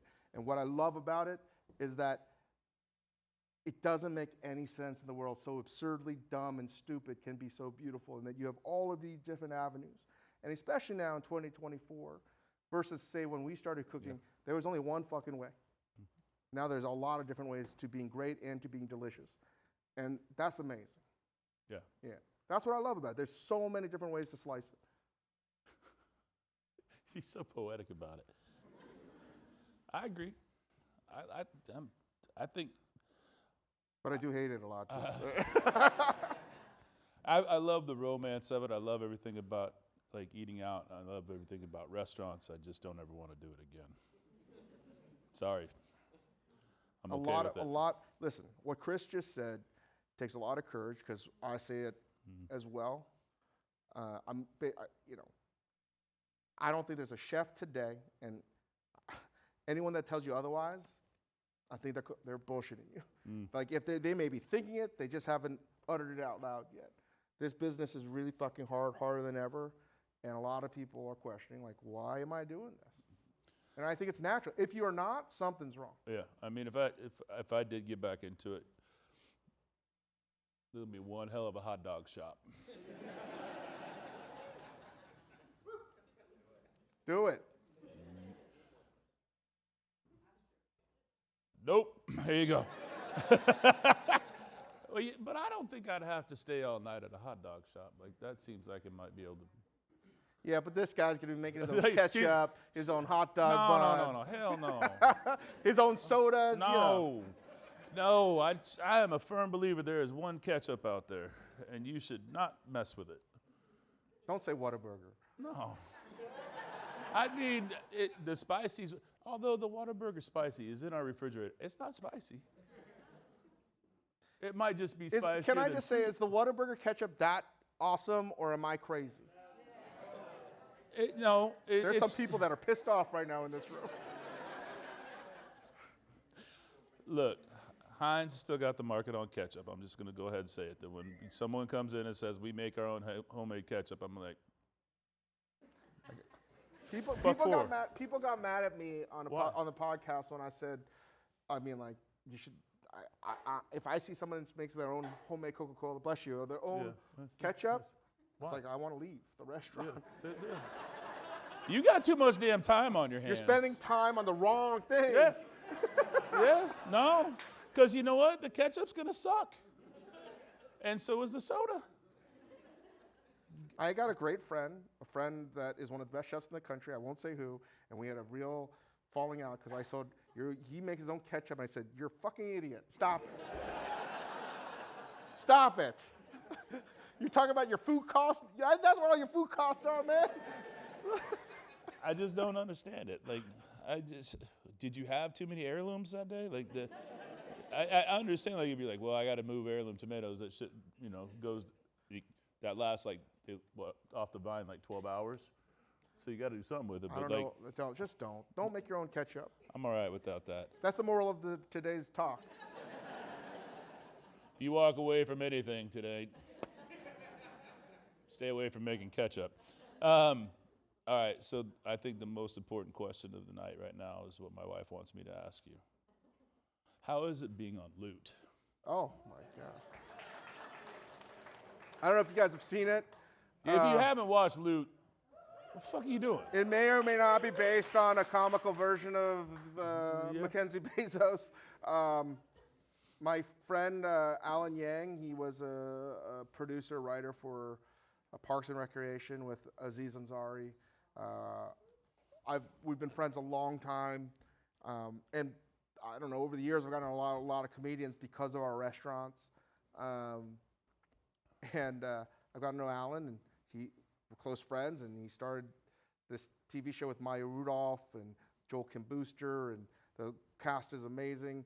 And he needed somebody that would make fun of himself as a chef. And I said, he asked me, I was like, oh, man. And I I know play somebody. Maya Rudolph, who's the billionaire, is trying to give away her fortune's personal chef. And all they do is tool on me the entire episode. Yeah, they do. Yeah. Thank you. I mean, the first time we started watching it, and I saw you on it, I was like, holy shit. Yeah. Why is this so fancy, Dave Chang? Because they literally just it's Chef David Chang. Yeah, call me by my full name all the time. And I screwed up. I should have been more in the last episode, but I messed up the schedule. But I couldn't. They had to cut me out of some scenes, so I was embarrassed, yeah. But it's fun. And that's the last time I'll ever wear Chef Whites. Yeah. I mean, it was impressive that you wore them. But look. I got to play the character You do. of fictitious David Chang. She loves it. I'm just going to go ahead and say it. She loves it. All right, we're going to take a little break. All right. All right? Thank you, guys. And then we'll be back.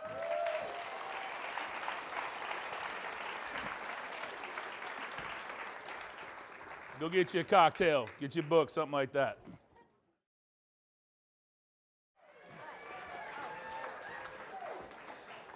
Take It Easy by the Eagles is my walkout music? I said, why out there? Come on, man.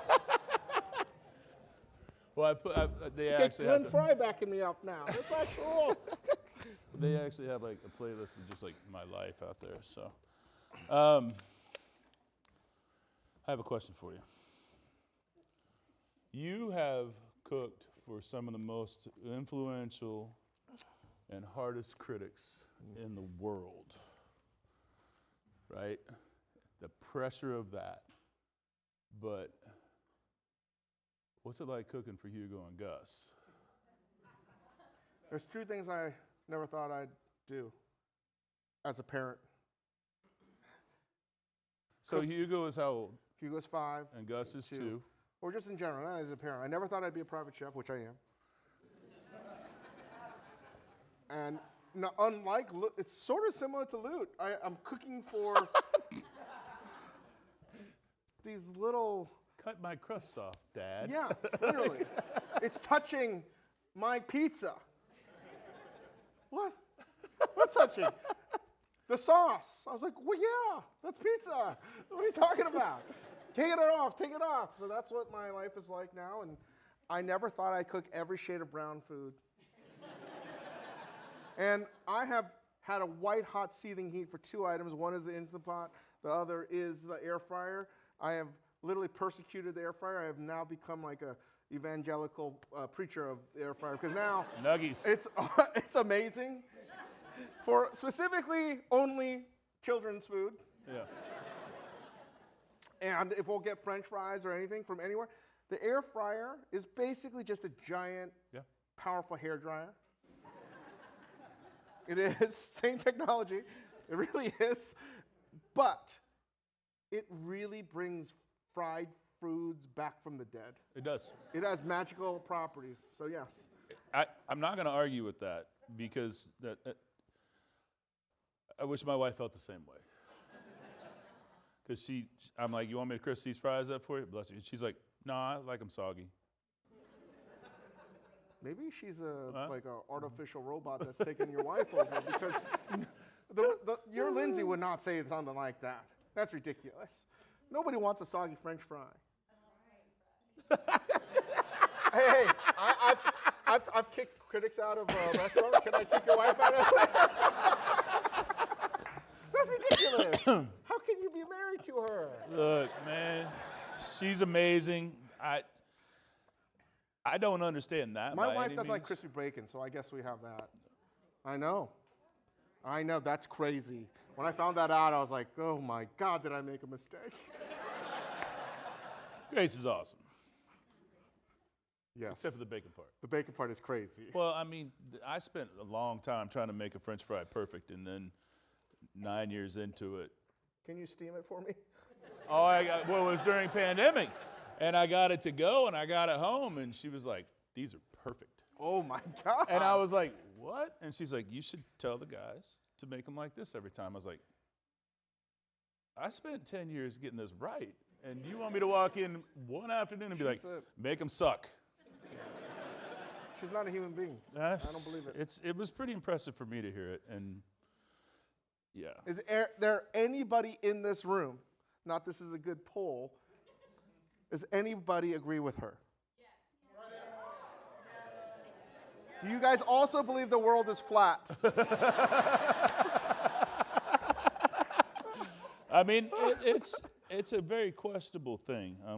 It's crazy. There's more than one. There's like 6 people. Yeah. It's hard to believe it, right? This is diversity that I do not believe in.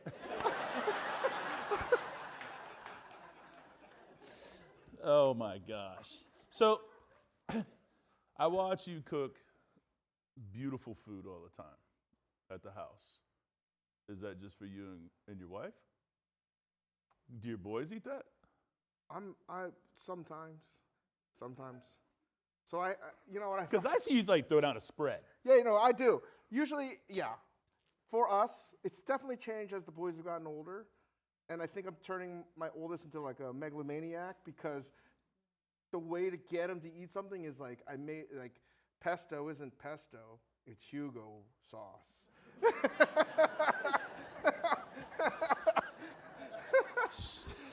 Just walking into a restaurant and like, barbecue sauce, it's special Hugo flavor. So now, I've realized it's a problem. Because he's like, they have pesto at, somebody has pesto with his friends. They're like, oh, you're eating Hugo pasta. I'm like, what are you talking about? I mean, if it works, it works. Yeah. Right? But I do usually cook I cook a lot at home. And because you cook don't way too much. I still don't know how to cook for 4 people. I don't either. 2 of I don't them know how are to children. cook for 2. Yeah, yeah. I cook for like 16 people. You know what I mean? Yeah, You do. no, Cooks don't know how to cook for 2 people. I have the feeling that like every time I make dinner, I'm also doing meal prep. Yep. But that doesn't happen. Yeah. It doesn't get, like, she doesn't take it to the office. I'm getting better. I'm getting better at it. And then every once in a while, I'll just like take this to the office and have everybody else eat it, which works. But now my wife signs me up for all the things in my kid's school, like cook That's this, a cook lucky that. school, man. Yeah, I know. But my son, here's the thing. I'm really creating an eating disorder for real in my son. Because, especially for, I spend so much time trying to make his lunch.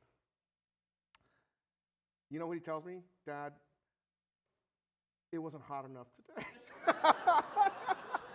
I swear to God. Because he doesn't like sandwiches. What? Yeah, I know. He wants hot noodles. So I make sure that I make some kind of hot pasta or noodle in a thermos. And you know what? Sometimes, he told me literally, Dad, you didn't pack a fork. No, you only packed a fork. I want to eat it with a spoon. And I was like, what is happening here? Oh, man. I'm creating a monster. I know. But I just want him to eat. All I care about is him eating. And by me making it something, I'm creating a real problem. If I could just like not give a shit, it'd be all good. I don't think that's you. Yeah, it's not me. Yeah, no, I mean, just from this conversation, I know it's not you, but I know just from like life, you kind of. Yeah, but I'll tell you another thing. Like this little brat, my son. I love him so much. This is how much I love him. He goes, Dad, because the only thing that I'll give him, sometimes I give him superfoods, like things that have like real nutritional value. Like salmon roe is one of these weird things that little kids will eat because I think it's like boba or whatever. Yeah. One time I bought domestic coho roe. This little 1-star Yelp review leaving son of mine. He goes like, Dad, something's wrong with this. It doesn't taste like it's supposed to taste. I'm like, what do you mean? It's salmon roe. He's like, he's like, no, it's not. It doesn't taste good. I'm like, fuck. Fuck.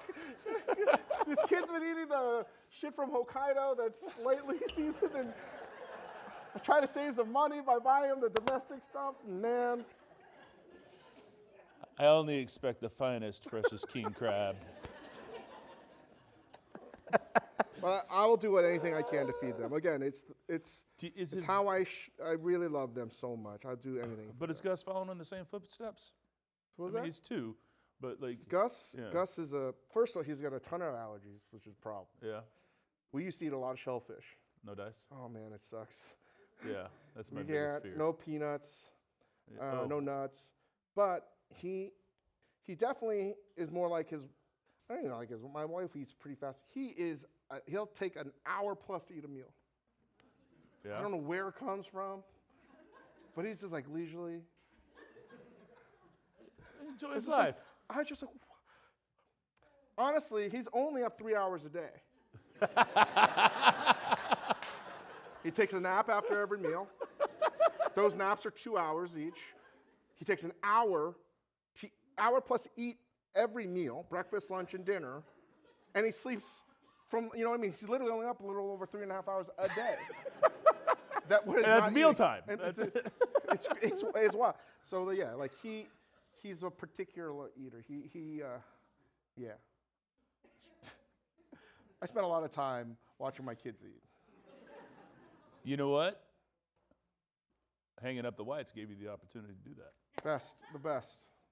It really, truly taught me what cooking is, and I think that for myself, and I'm sure you could feel the same way, but I didn't know what cooking for someone is, because until my wife became pregnant, I never cooked for her. I mean, that sounds crazy, but I never did. You guys went out. We went out, but I also like cooking for somebody now where I get what love is through food. Now it's like I want to not just impress you, I need to nourish you. And it is if I ever opened up, I mean, we are in restaurant, but I'm just not in the whites anymore. I mean, you just But like if I ever announced a new did one, it again, I would it's changed how I think about, and not just changed. I'm much more like I don't give a shit about food the way I used to, right? Like it's hard sometimes because we still have restaurants. Like if I see a square duck breast on a plate, I would lose my mind. I mean, there's a reason for that. You know, how stupid is it to turn a duck breast that's perfectly roasted into a rectangle? Let's think about this. Why? Why? Why? It doesn't need to be a geometric shape. No, it needs to be right. Yeah. It And needs you're to be cutting crispy off and literally the best parts of the fucking duck.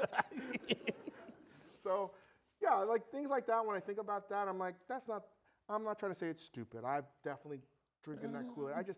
That doesn't fucking matter to me anymore. delicious food does. Yeah.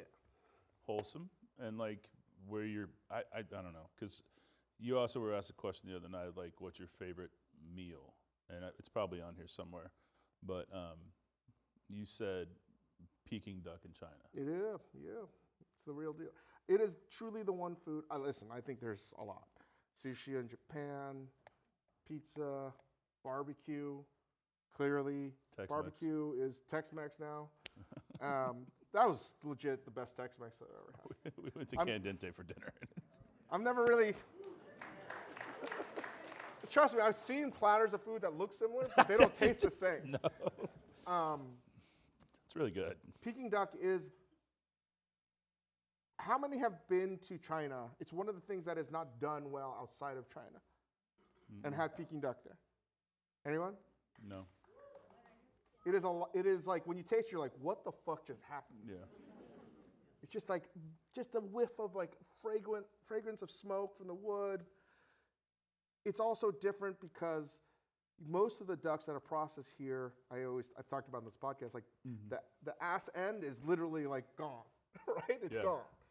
So it's good for roasting. It's good for a lot of things, but on a real like Beijing style duck, that is enclosed. So you can cook it medium rare. You can cook it medium, not medium rare, medium, so it's juicy. Yeah. And there's an incision on the left side of the duck where they sort of like a mummy, they take all of the innards out. Oh. Yeah. So the cavity's still Cavity's completely enclosed. So it's just a different process, and the ovens are completely different. There's no way, now everybody has their Italian, and no one fucking building this kind of fucking ovens in America. No. Like these things are hundreds of years old. There's just like a different process, and it's something that, again, this is the food that I love. Yeah. You can't get anywhere else, or if you can, it's good, but it's not like you can get good Beijing style duck in them, but it's not like the best. Yeah. You can't get it delivered. No. You have like the kind of food that you actually have to go and sit down and eat, and then miss it for all the other days that you can't have it. That's the shit I want, and I can't think of another food that I want more than that on a day-to-day basis. Like when you have the skin and you put it in your mouth and you're like, it just like shatters in a million pieces. It's the best. We didn't have that per se, but we would Mott 32. Good. It was good. Good. I like it. Not the. I mean, it was But cool again, to watch them. I'm going to say this: Mott firing them up 32 fire. is the MLS of soccer. Yeah.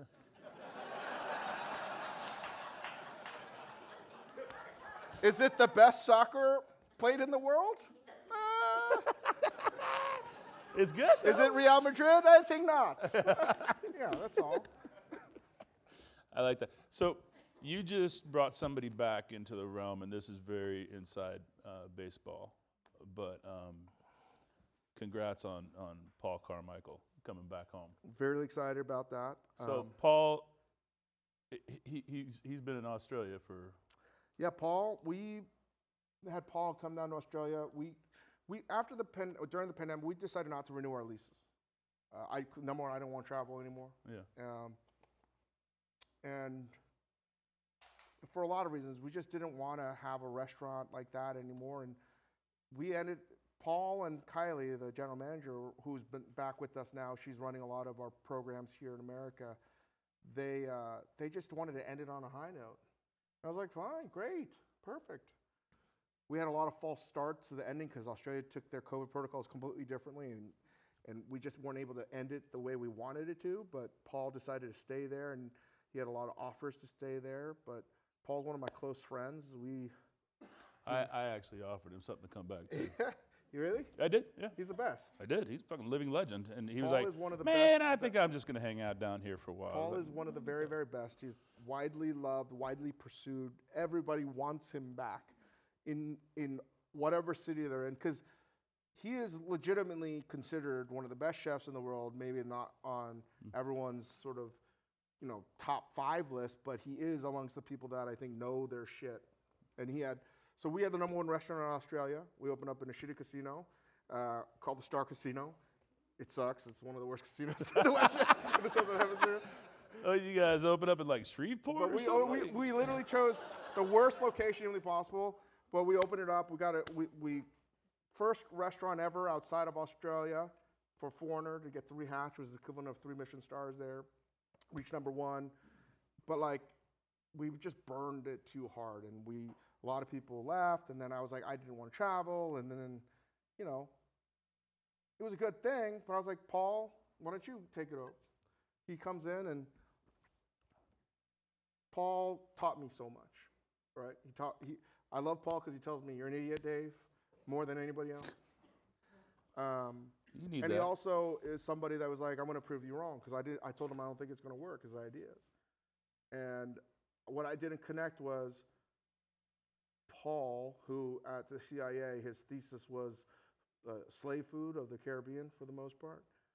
I didn't realize that one of the things that he couldn't do in New York City was make the food of the Caribbean, because we didn't have the ingredients. But the one thing that Sydney and Australia have is tropical fruits and vegetables that are analogous to, he's from Barbados. And he made, to me, the most interesting restaurant in the world. It was really experiential, but it wasn't like this bullshit of, what is happening? Why is this so long? Well, this is not fun. It's a 4-hour torture. It was fun. And It was a journey. It was so delicious. And the fact that when Paul closed it, I was like, dude, we got to get you back here. But I gave him a space. Paul did his thing, and he's coming back, and he's now, I don't know what the proper term is, but, he's going to be the creative head visionary of Momofuku moving forward, yeah. And he's going to take over the old coast space on 8 Extra Place, and he's going to focus on that. And then I can't imagine anybody I could ever wish to handle, the legacy of Momofuku and all things creatively and the direction we're going to go better than him, because that guy can cook anything and everything. Yeah, he's great. So yeah, He's so great. super happy. Yeah, you gave somebody he's been with Momo for A long time. long time. He was with WD before that, and Marcus Samuelson, and I hope that you will soon all be tasting his I can't amazing wait. flavors. And more importantly than his ability to cook, that guy's one of the best leaders and developers of talent, way better than myself, than anybody else I've ever met. So really excited. He's literally a living legend and just a nice human being. He's the best. Paul Carmichael is one of the best people you'll ever meet. Speaking of nice, this is where a couple years back, you were on this show called Who Wants to Be a Millionaire? And I always knew you were smart. Wasn't very smart. You did it, though. And for those, and please, true generosity and human nature, and Dave's the first person to ever win the Celebrity Who Wants to Be a Millionaire, and he donated it to Southern Smoke. Stand up. No. It's all him. Please sit down. I'm so happy that that was able to happen. And that was peak bad times. We didn't know if we were going to have a restaurant industry. Crazy enough to say, right? And there are a lot of fucking charities popping up out of the woodworks. And no one could say at the time. I was like, I just don't know how legit some of these things are. Yeah, man. But there was one that I knew definitively was legit, and that was going to truly help the industry out and people in need and times of need, and that was Southern Smoke, so it was a no-brainer. And the reason Jimmy asked me, and I've become really close to Jimmy Kimmel over the years, before we go on, and it was crazy times, right, to get on stage and do all this. There was no audience. He's like, Dave, you know the reason why I asked you to come on? I was like, why? Well, if you happen to get to $1 million, you're the only crazy person I know that will actually go for $1 million. In fact, he said that. He's like, because I know you're a degenerate gambler. And I thought it was like just like funny, haha. You know you did? Yeah, I didn't know that I'd actually get to that point. And I can't say about some things that are happening, but like I just talked to some of the producers as they were like going over everything that just happened back then. I didn't realize that I thought in my head, because I hadn't seen the replay, that I had an opportunity to not answer the question. In my head, when it was all happening, like that was not how it played out. You had to. I had that was in your head. like, You in had my head, to. like I didn't realize that because I can look at the question, read the question, then decide. I thought that I had to decide before, and that's what I convinced myself, which is clearly not what happened. No. Let me just tell you something. Even after I called Mina Kimes, who's on ESPN, one of the great sports journalists, good friend, and also smart, I had Alan Yang of Loot, who was my first 10, but I didn't really need Alan because I'm sorry, if you can't answer the first sort of like 8 questions, like they're like, what's the color of the stoplight when you have to stop? You know, shit like that. You're like, seriously, you're like, all right, you know. But like once you get past 32,000, it gets like very difficult to some degree, or like esoteric. Anyway, I get $500,000, you're like, whoa, this is crazy. And it was just perfect. A lot of the questions that I knew because I'd actually lived the life and I was there. You know, I just...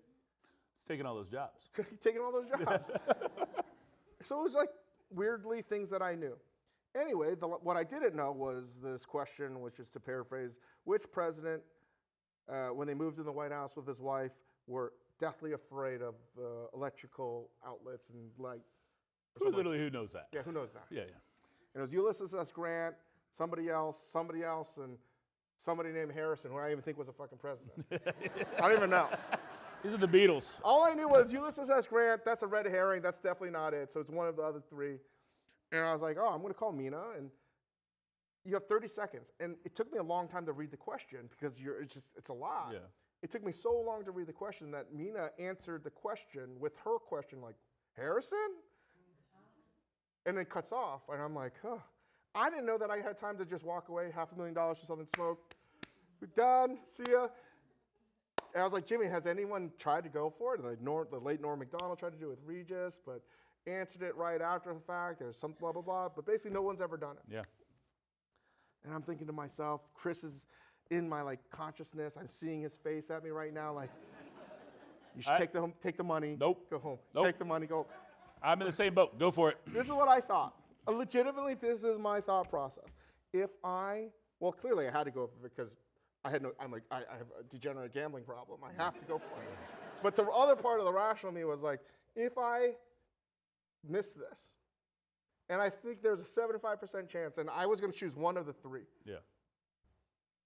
The embarrassment will be so intense and so great on me that it'll be positive for Southern Smoke. That'll raise awareness for Southern Smoke.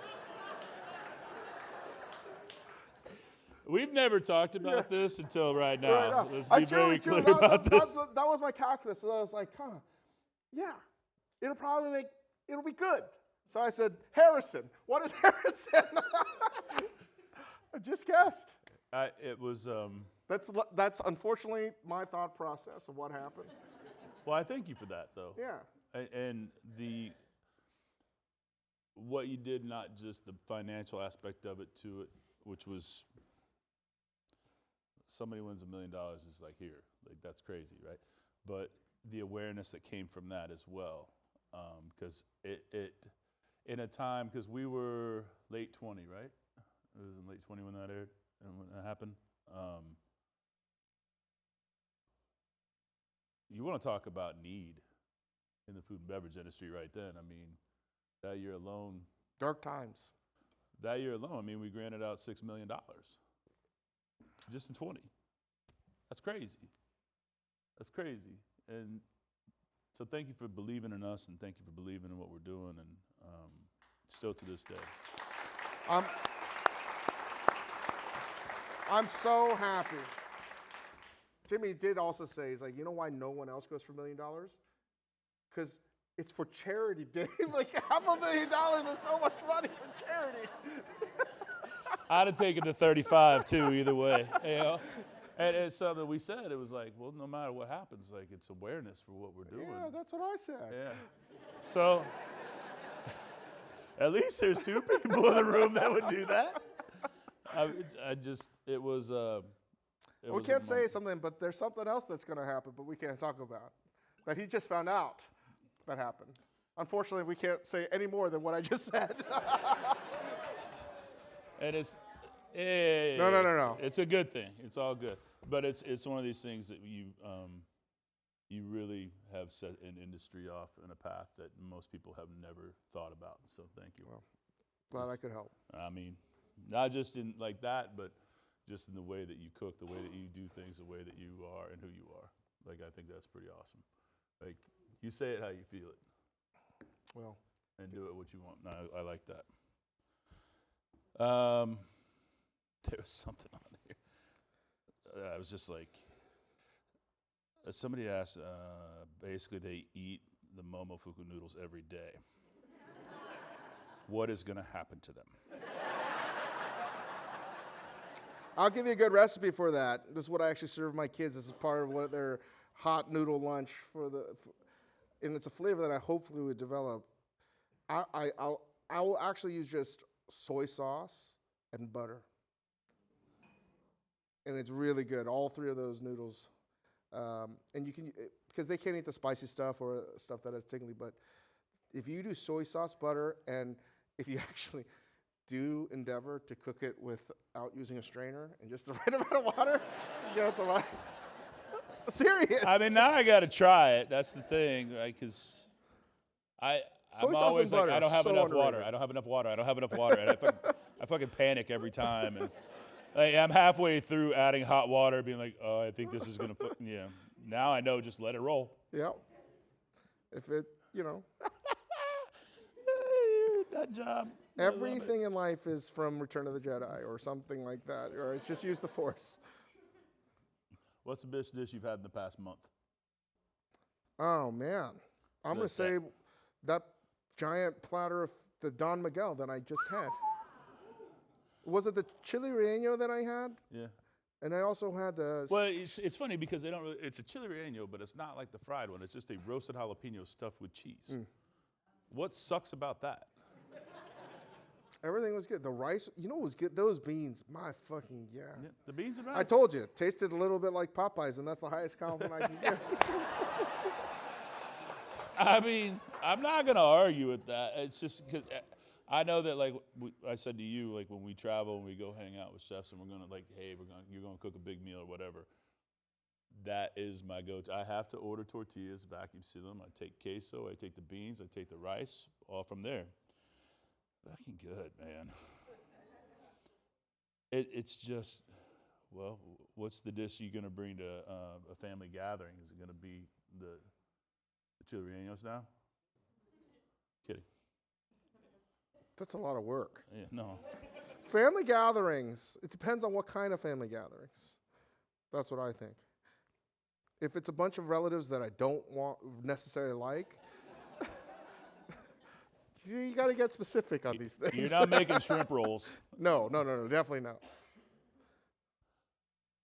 I don't know what I would bring. I'd make my mom's kalbijim, the braised short ribs. Yeah. I mean, that's special. But you can't do it with whole plate. It has to be with chuck, which are the worst. The chuck ribs? Yeah, I hate chuck ribs, but they're better. Why? They just uneven amounts of meat on them. Yeah.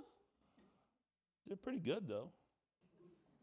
I mean, I think plate ribs is just like a giant commitment. So plate ribs further down, right? And then chuck up towards, there's like a 4-bone up towards the neck. Most of the short ribs you buy in a supermarket are chuck. Yeah. Most of the plate short ribs don't leave the state of Texas. That's true. Facts. That's true. That's really true. Texas consumes almost all the plate short ribs in the world.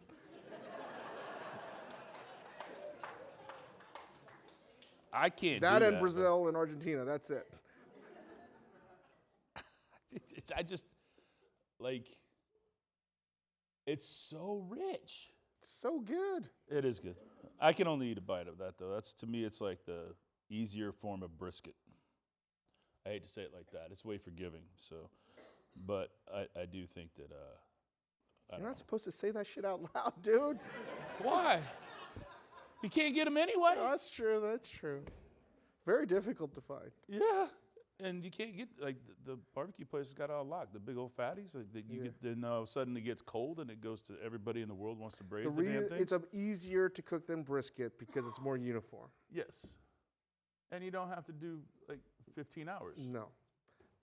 Brisket is. Can I say this? It depends on where you're going. I'm okay with it because I love brisket, but is it overrated to a degree? I'm just saying, I love brisket, don't get me wrong. But like, I don't want the fucking lean part. The decal's too fatty. As much as I love it. You can have a little bit of this and a little bit of that. But I can have a whole bunch of short rib. You know what I say I love more than brisket? Is chuck roast. I like chuck roast. It's got all the 9 or 8 different muscles. Yeah, I like that. You don't see that in barbecue. How come? Well, I mean, traditionally, before there was, brisket, it was shoulder clods. I mean, that was the historical. What a great name. Shoulder clod? Fuck. Yeah. Shoulder clod. And right in the middle of that is where that chuck roast comes from. And like, that was barbecue. And then all of a sudden we got into brisket. And then I think you can probably blame, Aaron. You're right. Aaron Franklin for nobody be able to fucking eat or cook brisket ever again. Like, talk about someone that changed the game. It did. Fucking Aaron Franklin. Yeah. You know what? Steel went up. If he wasn't such a nice fucking guy. Steel went up, brisket went up. Like all of a sudden that shit was cheap, and now now it's not, and it shouldn't be because real estate and taking 14 out, and people are like, how good is your brisket? And I'm like, well, how fast can I drive? Right? I'm gonna go to Truth, or I'm gonna go, Fegis, or I'm gonna go Gatlin's, or I'm gonna go out to Franklin before I can go to all 4 of them and be home, and that brisket still will be done.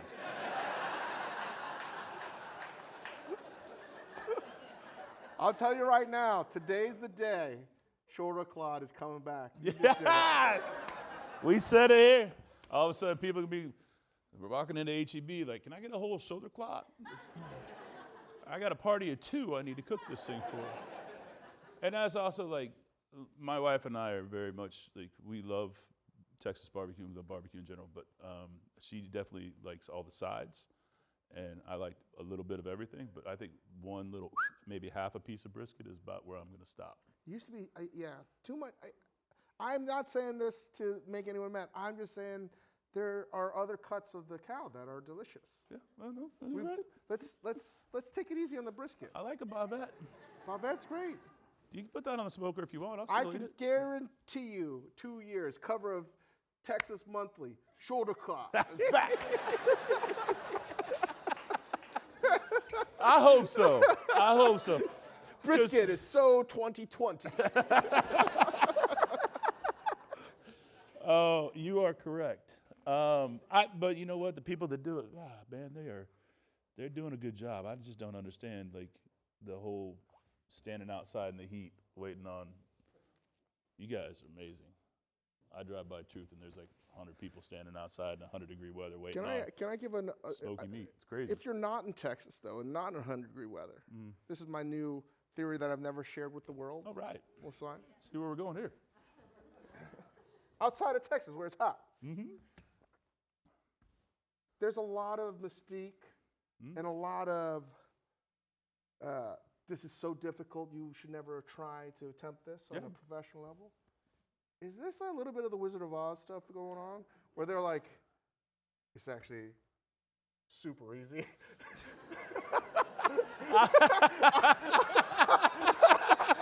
I mean, like, all my friends that I see, I'm friends with a lot of pitmasters, is like, they got a bucket of beer, they got a TV right here. They're not standing next to a giant stove sweating their, Yeah, but they are, though. They're outside of a very hot area. The pit room is like, that shit'll take your breath away. I walked into Truth's pit room one day in the middle of summer. Summer. Like, but what if it was winter, right? I mean, would it be that bad? Yeah, it's still hot as shit. I don't, and to me, like, Texas barbecue, I think barbecue in general, but I'm going to say Texas barbecue because, again, we live here and it's fucking fantastic. That the aspect of that, and it's kind of like this with all restaurants, but in Texas, being a birthright for good barbecue, right? And not all of it's good, right? I'm sorry, it's a true statement. But you are judged on every I said that, single Chris didn't. I did. Just for the I'll record. say it. I don't know. We can't have you get in trouble here. I'll say it though, like, but you are judged higher because you stand in line in 100-degree weather for that one bite. At every single piece, you think about like these guys, like Aaron and Leonard, all of them started cooking 2 briskets. Now they're doing 120 briskets a day, right? And every one of those, every slice has to be perfect. What happens if you have a shitty cook? Or a shitty cow. Yeah. This is true. I mean, you talk to Aaron, and what Aaron did was he really was single-handedly important to raising the quality of brisket in a cow. Yep. You look at that guy, he's such a nerd. You can put a brisket raw on the table. He can tell you what's right, what's wrong, where it came from, how they messed it up, what had happened. Like, and it's very few people can do that. And I know that as the casual barbecue guy in my backyard, I don't look at that shit when I go by it. But he can't tell you shit about shoulders, though. I'm joking. I'm sure he could. Andy, I need you to go put some shoulder cloth on the damn menu for me, all right? Get Leonard fired up. Let's go. No? I gotta say, like, I've had barbecue is really as American as any food. Yeah. And I've had great Carolina whole hog. It's great. I love, but I gotta say, my favorite barbecue in America is from the great state of Texas. Yeah, I agree. You know, and people can get pissed off all they want. Listen, I think whole hog is a wholly different art form. I think that's a different. It's a different level of weird. weird. It's a different level of. It's just not. But in the normal of everything else barbecue, there's nothing. The reason why it's the pure. It's just like there's nothing to hide. There's no nothing. You better have technique right. Yeah.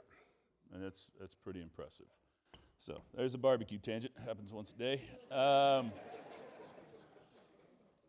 And I hope that you answered this question earlier, and I think somebody asked it, and I think it's pretty impressive. One piece of advice for the new generation of chefs following in your footsteps.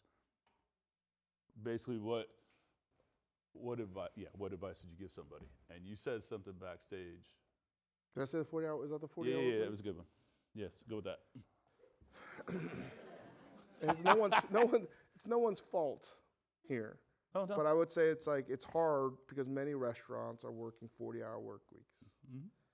And it's not just restaurants. I talk to people that are doctors and surgeons and things where you have to have some kind of tutelage to the younger generation that are trying to acquire a skill set. And I think in cooking, I can't speak on behalf of any other skill set or trade or profession, but it's about repetition and the hours you put in. And I think having a work-life balance is so fucking important. Mm-hmm. But at the same time, it's hard to become great at something. So when I say 40 hours, it's fine if it's 40 hours in one restaurant. Yeah. I would still spend 40 hours in another restaurant. Or I would spend 40 hours making sure the equivalent of that would be happening on a knowledge basis. Yeah.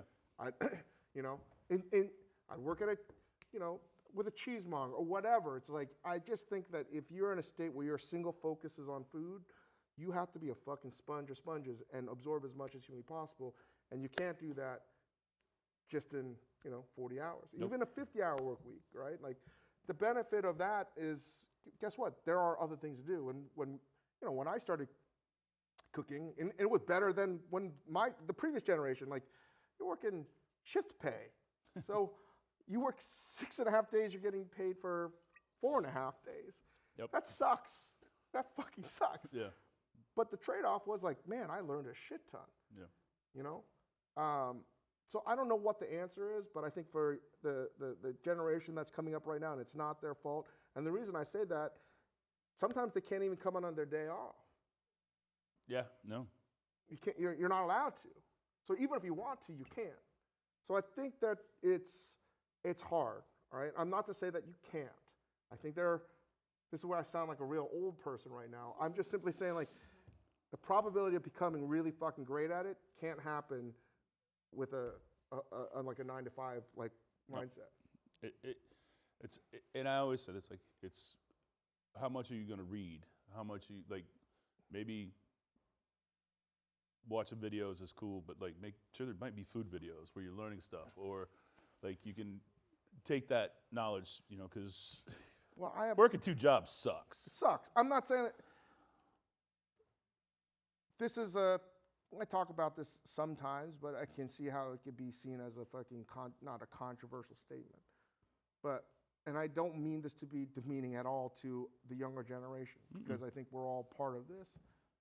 And it's not even being complicit. And I don't want to seem like it's generational. It's harder than ever to be creative today because all of the information, and what has changed our industry, besides the smartphone, is access to information. Yeah. It's disintegrated and demolished the gatekeepers. But what it has, and I don't like the word democratize. I think that literally is for people going through fucking revolutions. You know what I mean? Like, that gets used too fucking much. It's like, it's accessible now, right? Learning how to cook, learning what's in a restaurant, that used to take years. You used to have to work. People used to work for Wiley Dufresne to learn how to make a dish, and they would have to spend a year there before they learned how to make one of the dishes. Now you can get that in a book, in a magazine, put it in ChatGPT, whatever. It's a YouTube video. It's there. People used to have to fly and work for Alain Ducasse in Europe to like learn how to cook these things that you can now just, again, get on your fucking phone right now. Yeah. That's amazing. But we've lost the struggle. The acquisition of that knowledge is what I think made food different. I think food is much better today than it's ever been. Yeah. But I don't think it has that magical quality of like, I don't understand. I'll give you an example. Josh Skeens went to cooking school together at FCI. 3 Michelin stars at Saison. He just opened a restaurant, Leopardo. It's Italian. It's what I like about Josh and what people may not understand. One of the great chefs. I view him as an American Alain Ducasse because he's so ingredient focused. Yeah. When he opened Saison, which I thought was the best restaurant in America, still around, but he's not involved with it. I spent time 2 weeks in Kyoto to learn how to do ikijime. He never even went to Japan. And his version of it was like this romantic dream of what it could be. He used his imagination to think about what food might taste like in Japan. And he made like Japanese food. He's making Italian food right now, pizza. You know where he's never been? Italy. And you know how I taste this pizza? It's like the best Neapolitan pie on like a weird acid trip with Papa John's. And I mean that as a compliment, like the highest compliment, because it's like you taste it, you're like, what the fuck is going on here? This dough is insane. Only an insane person would make this. But the reason he was able to make it is because he's never been told how to make it. Yeah. Well, he doesn't have a preconceived like path of it. Exactly. And he's of an older generation, but now it's like if I'm starting out, I can work for Chris Bianco, and then I can go here, and I can go there, and I'm gonna have the most rock-solid CV resume of how to make pizza in the world, without any missteps, without any fucking mistakes. Yeah. I'm simply suggesting that it's those pitfalls, it's the mistakes, it's the fucking wrong turns that also make delicious, interesting, original food. And we're missing that because we're going as the crow flies in every fucking recipe we make. I mean, when you start to think about it like that, right, it changes the way food can be. And I want that. That's what I love. Yeah. I love it when it's not supposed to be. I love the anomalies, the fucking like, what the fuck? You know? And we need more of that, less of the same. But we're all problems. We're all part of that problem, making something the same, because guess what? It's easy. Yeah. Speaking of him making pizzas now, and you got Wiley Dufresne doing the same thing. Like, am I missing something? Like, is it just like I would need to learn more about dough? Because I suck about it. I literally, if I'm making pizzas in the backyard, I'm calling somebody that's already making dough and being like, hey man, can I get some balls from you, please? I mean, maybe like 4 dough balls. That's all I need. I think it's a telling state of affairs when you have two of the most original, arguably Wiley Dufresne, he'll hate it when I say that motherfucker is American Prometheus, all right? He single-handedly changed how we eat and cook in restaurants, and he never got any of the love or the credit that he actually deserved. He got plenty of it, but he influenced so many people, you know, globally. Even Noma, all the heads of creative, all the pastry chefs, everybody was a WD alum. Yep. When you have one of the single greatest minds of our generation, like not trying to do that anymore, and he's making pizza, and he's happy doing so, and I'm happy, and it's great. Yeah. You have Josh Skeens. When I don't try to say this lightly because I love him, but man, I fucking hate him too because we've known each other for so long. He's one of my they're both one of my closest friends. Mm-hmm. I just compared him to Alain Ducasse. Like, I don't want to do that. Yeah. And he's now trying to make, it's good. They're making accessible things. Pizza. What is that telling you? It was somebody's question. You know, like, that's good, but we need these people on the mountaintops that we cannot reach because it levels out everything else. And now they still are at the top, but like, it's the next generation. I need the next generation to taste and see what Josh Skeens and what Wiley Dufresne used to be doing. Yeah. And I don't know. Maybe this is a good thing. I don't know what the answer is, but I have a sneaking suspicion this is not good. Yeah. I tell you, when they filmed Top Chef here in Houston a few years back, it was in 21, is that right? Fall of 21? Yeah. And they still, you know, all the staff couldn't go inside restaurants or anything. So our back patio kind of came like the after the show filming. And Gail's sitting on the back porch with us, and she's like, yeah, Tom's coming over. And I think he might bring some people. And I was like, all right. And I opened the door, and fucking Wiley Dufresne's standing there. My fucking mouth hit the floor. And I was like, what do I open for this guy? Like, it was one of those just super nice human beings. And I want to make one distinguishing thought to the Josh Skeens, Wiley Dufresne thing for any cooks watching. It's okay for them to not try to reach the highest mountaintops like they used to because they're old and they've been there and they've done that. 100%. What I'm trying to say, it's different now if you're aspiring not to climb those same mountains and just make pizza now. Yeah. And that's nothing wrong with that. But we can't have everybody making fucking pizza. There's a lot of it these days. A lot of good pizza. I like now that there's a lot of different variations of it, but I mean, I like pizza. I still can't get through the drive-through fried chicken, but yeah. I mean, Popeyes, but I've never eaten at Chick-fil-A. I don't know if I will. I'm 51. I'm not gonna. I'm gonna tell you. Let me tell you all why you like Chick-fil-A. It's MSG. Have you guys ever seen Chick-fil-A made to order? Anyone? Why are their kitchens always closed? Because it's all frozen. I'm sorry. It's very standardized, but people don't realize MSG is one of the secret ingredients to everything that Chick-fil-A makes. I mean,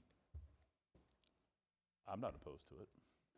I know you're not, but a lot of people are like, no way. I'm like, no, really, it is. But then again, like, that's the longest drive-throughs on the face.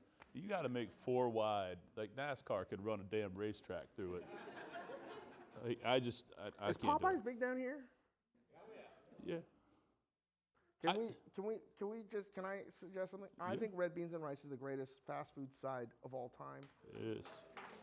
The fact that it even exists as a side Yep. is insane to me. It's amazing. Well, there's Frenchies down here, and I think that takes over the Popeyes fix for me because it's the same thing. But like, I can get boudin balls too. Oh. Boudin balls, fried chicken, red beans, and rice.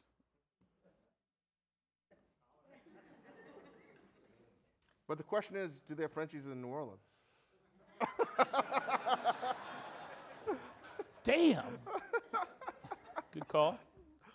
Don't want to stop pissing anybody off. Okay, well, we're going to close this up because I just want to thank you for many of things, right? But you've always been a big fan of this city, and you've always been a big fan, and always been in my corner, for sure, and always answer the phone if I got a call or a question, and you've called me with questions and like thrown out some really amazing ideas and things. I appreciate that. I appreciate you taking your time to come out tonight. Thank you for having me, Chris. Thank you guys for coming here tonight. Thank you, Lindsay. Thank you, Southern Smoke. Thank you, everyone at Stages.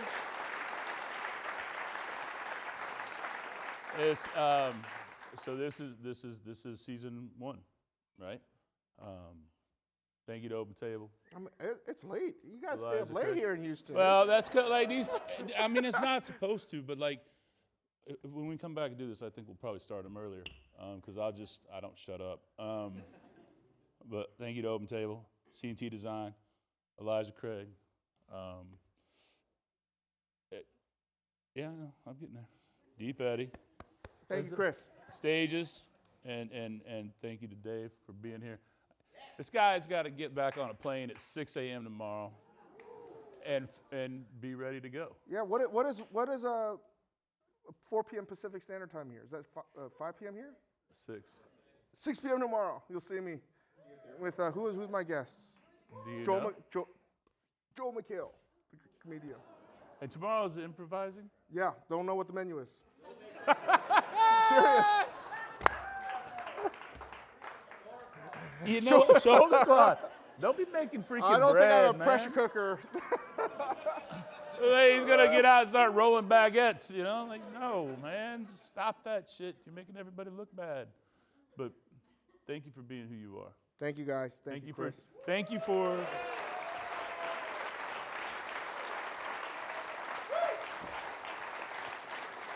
I can thank you for a lot of things, but thank you so much for setting an industry in a different direction, for me to be able to look at a path differently, and for the cooks and the restaurant folks in here to be able to see things not just in one vision, but to see it in multi-visions, and for you to always follow your path, and whatever that path may be, I look forward to the next part of it. Thank you. Thank you. Love you. Thank you, guys.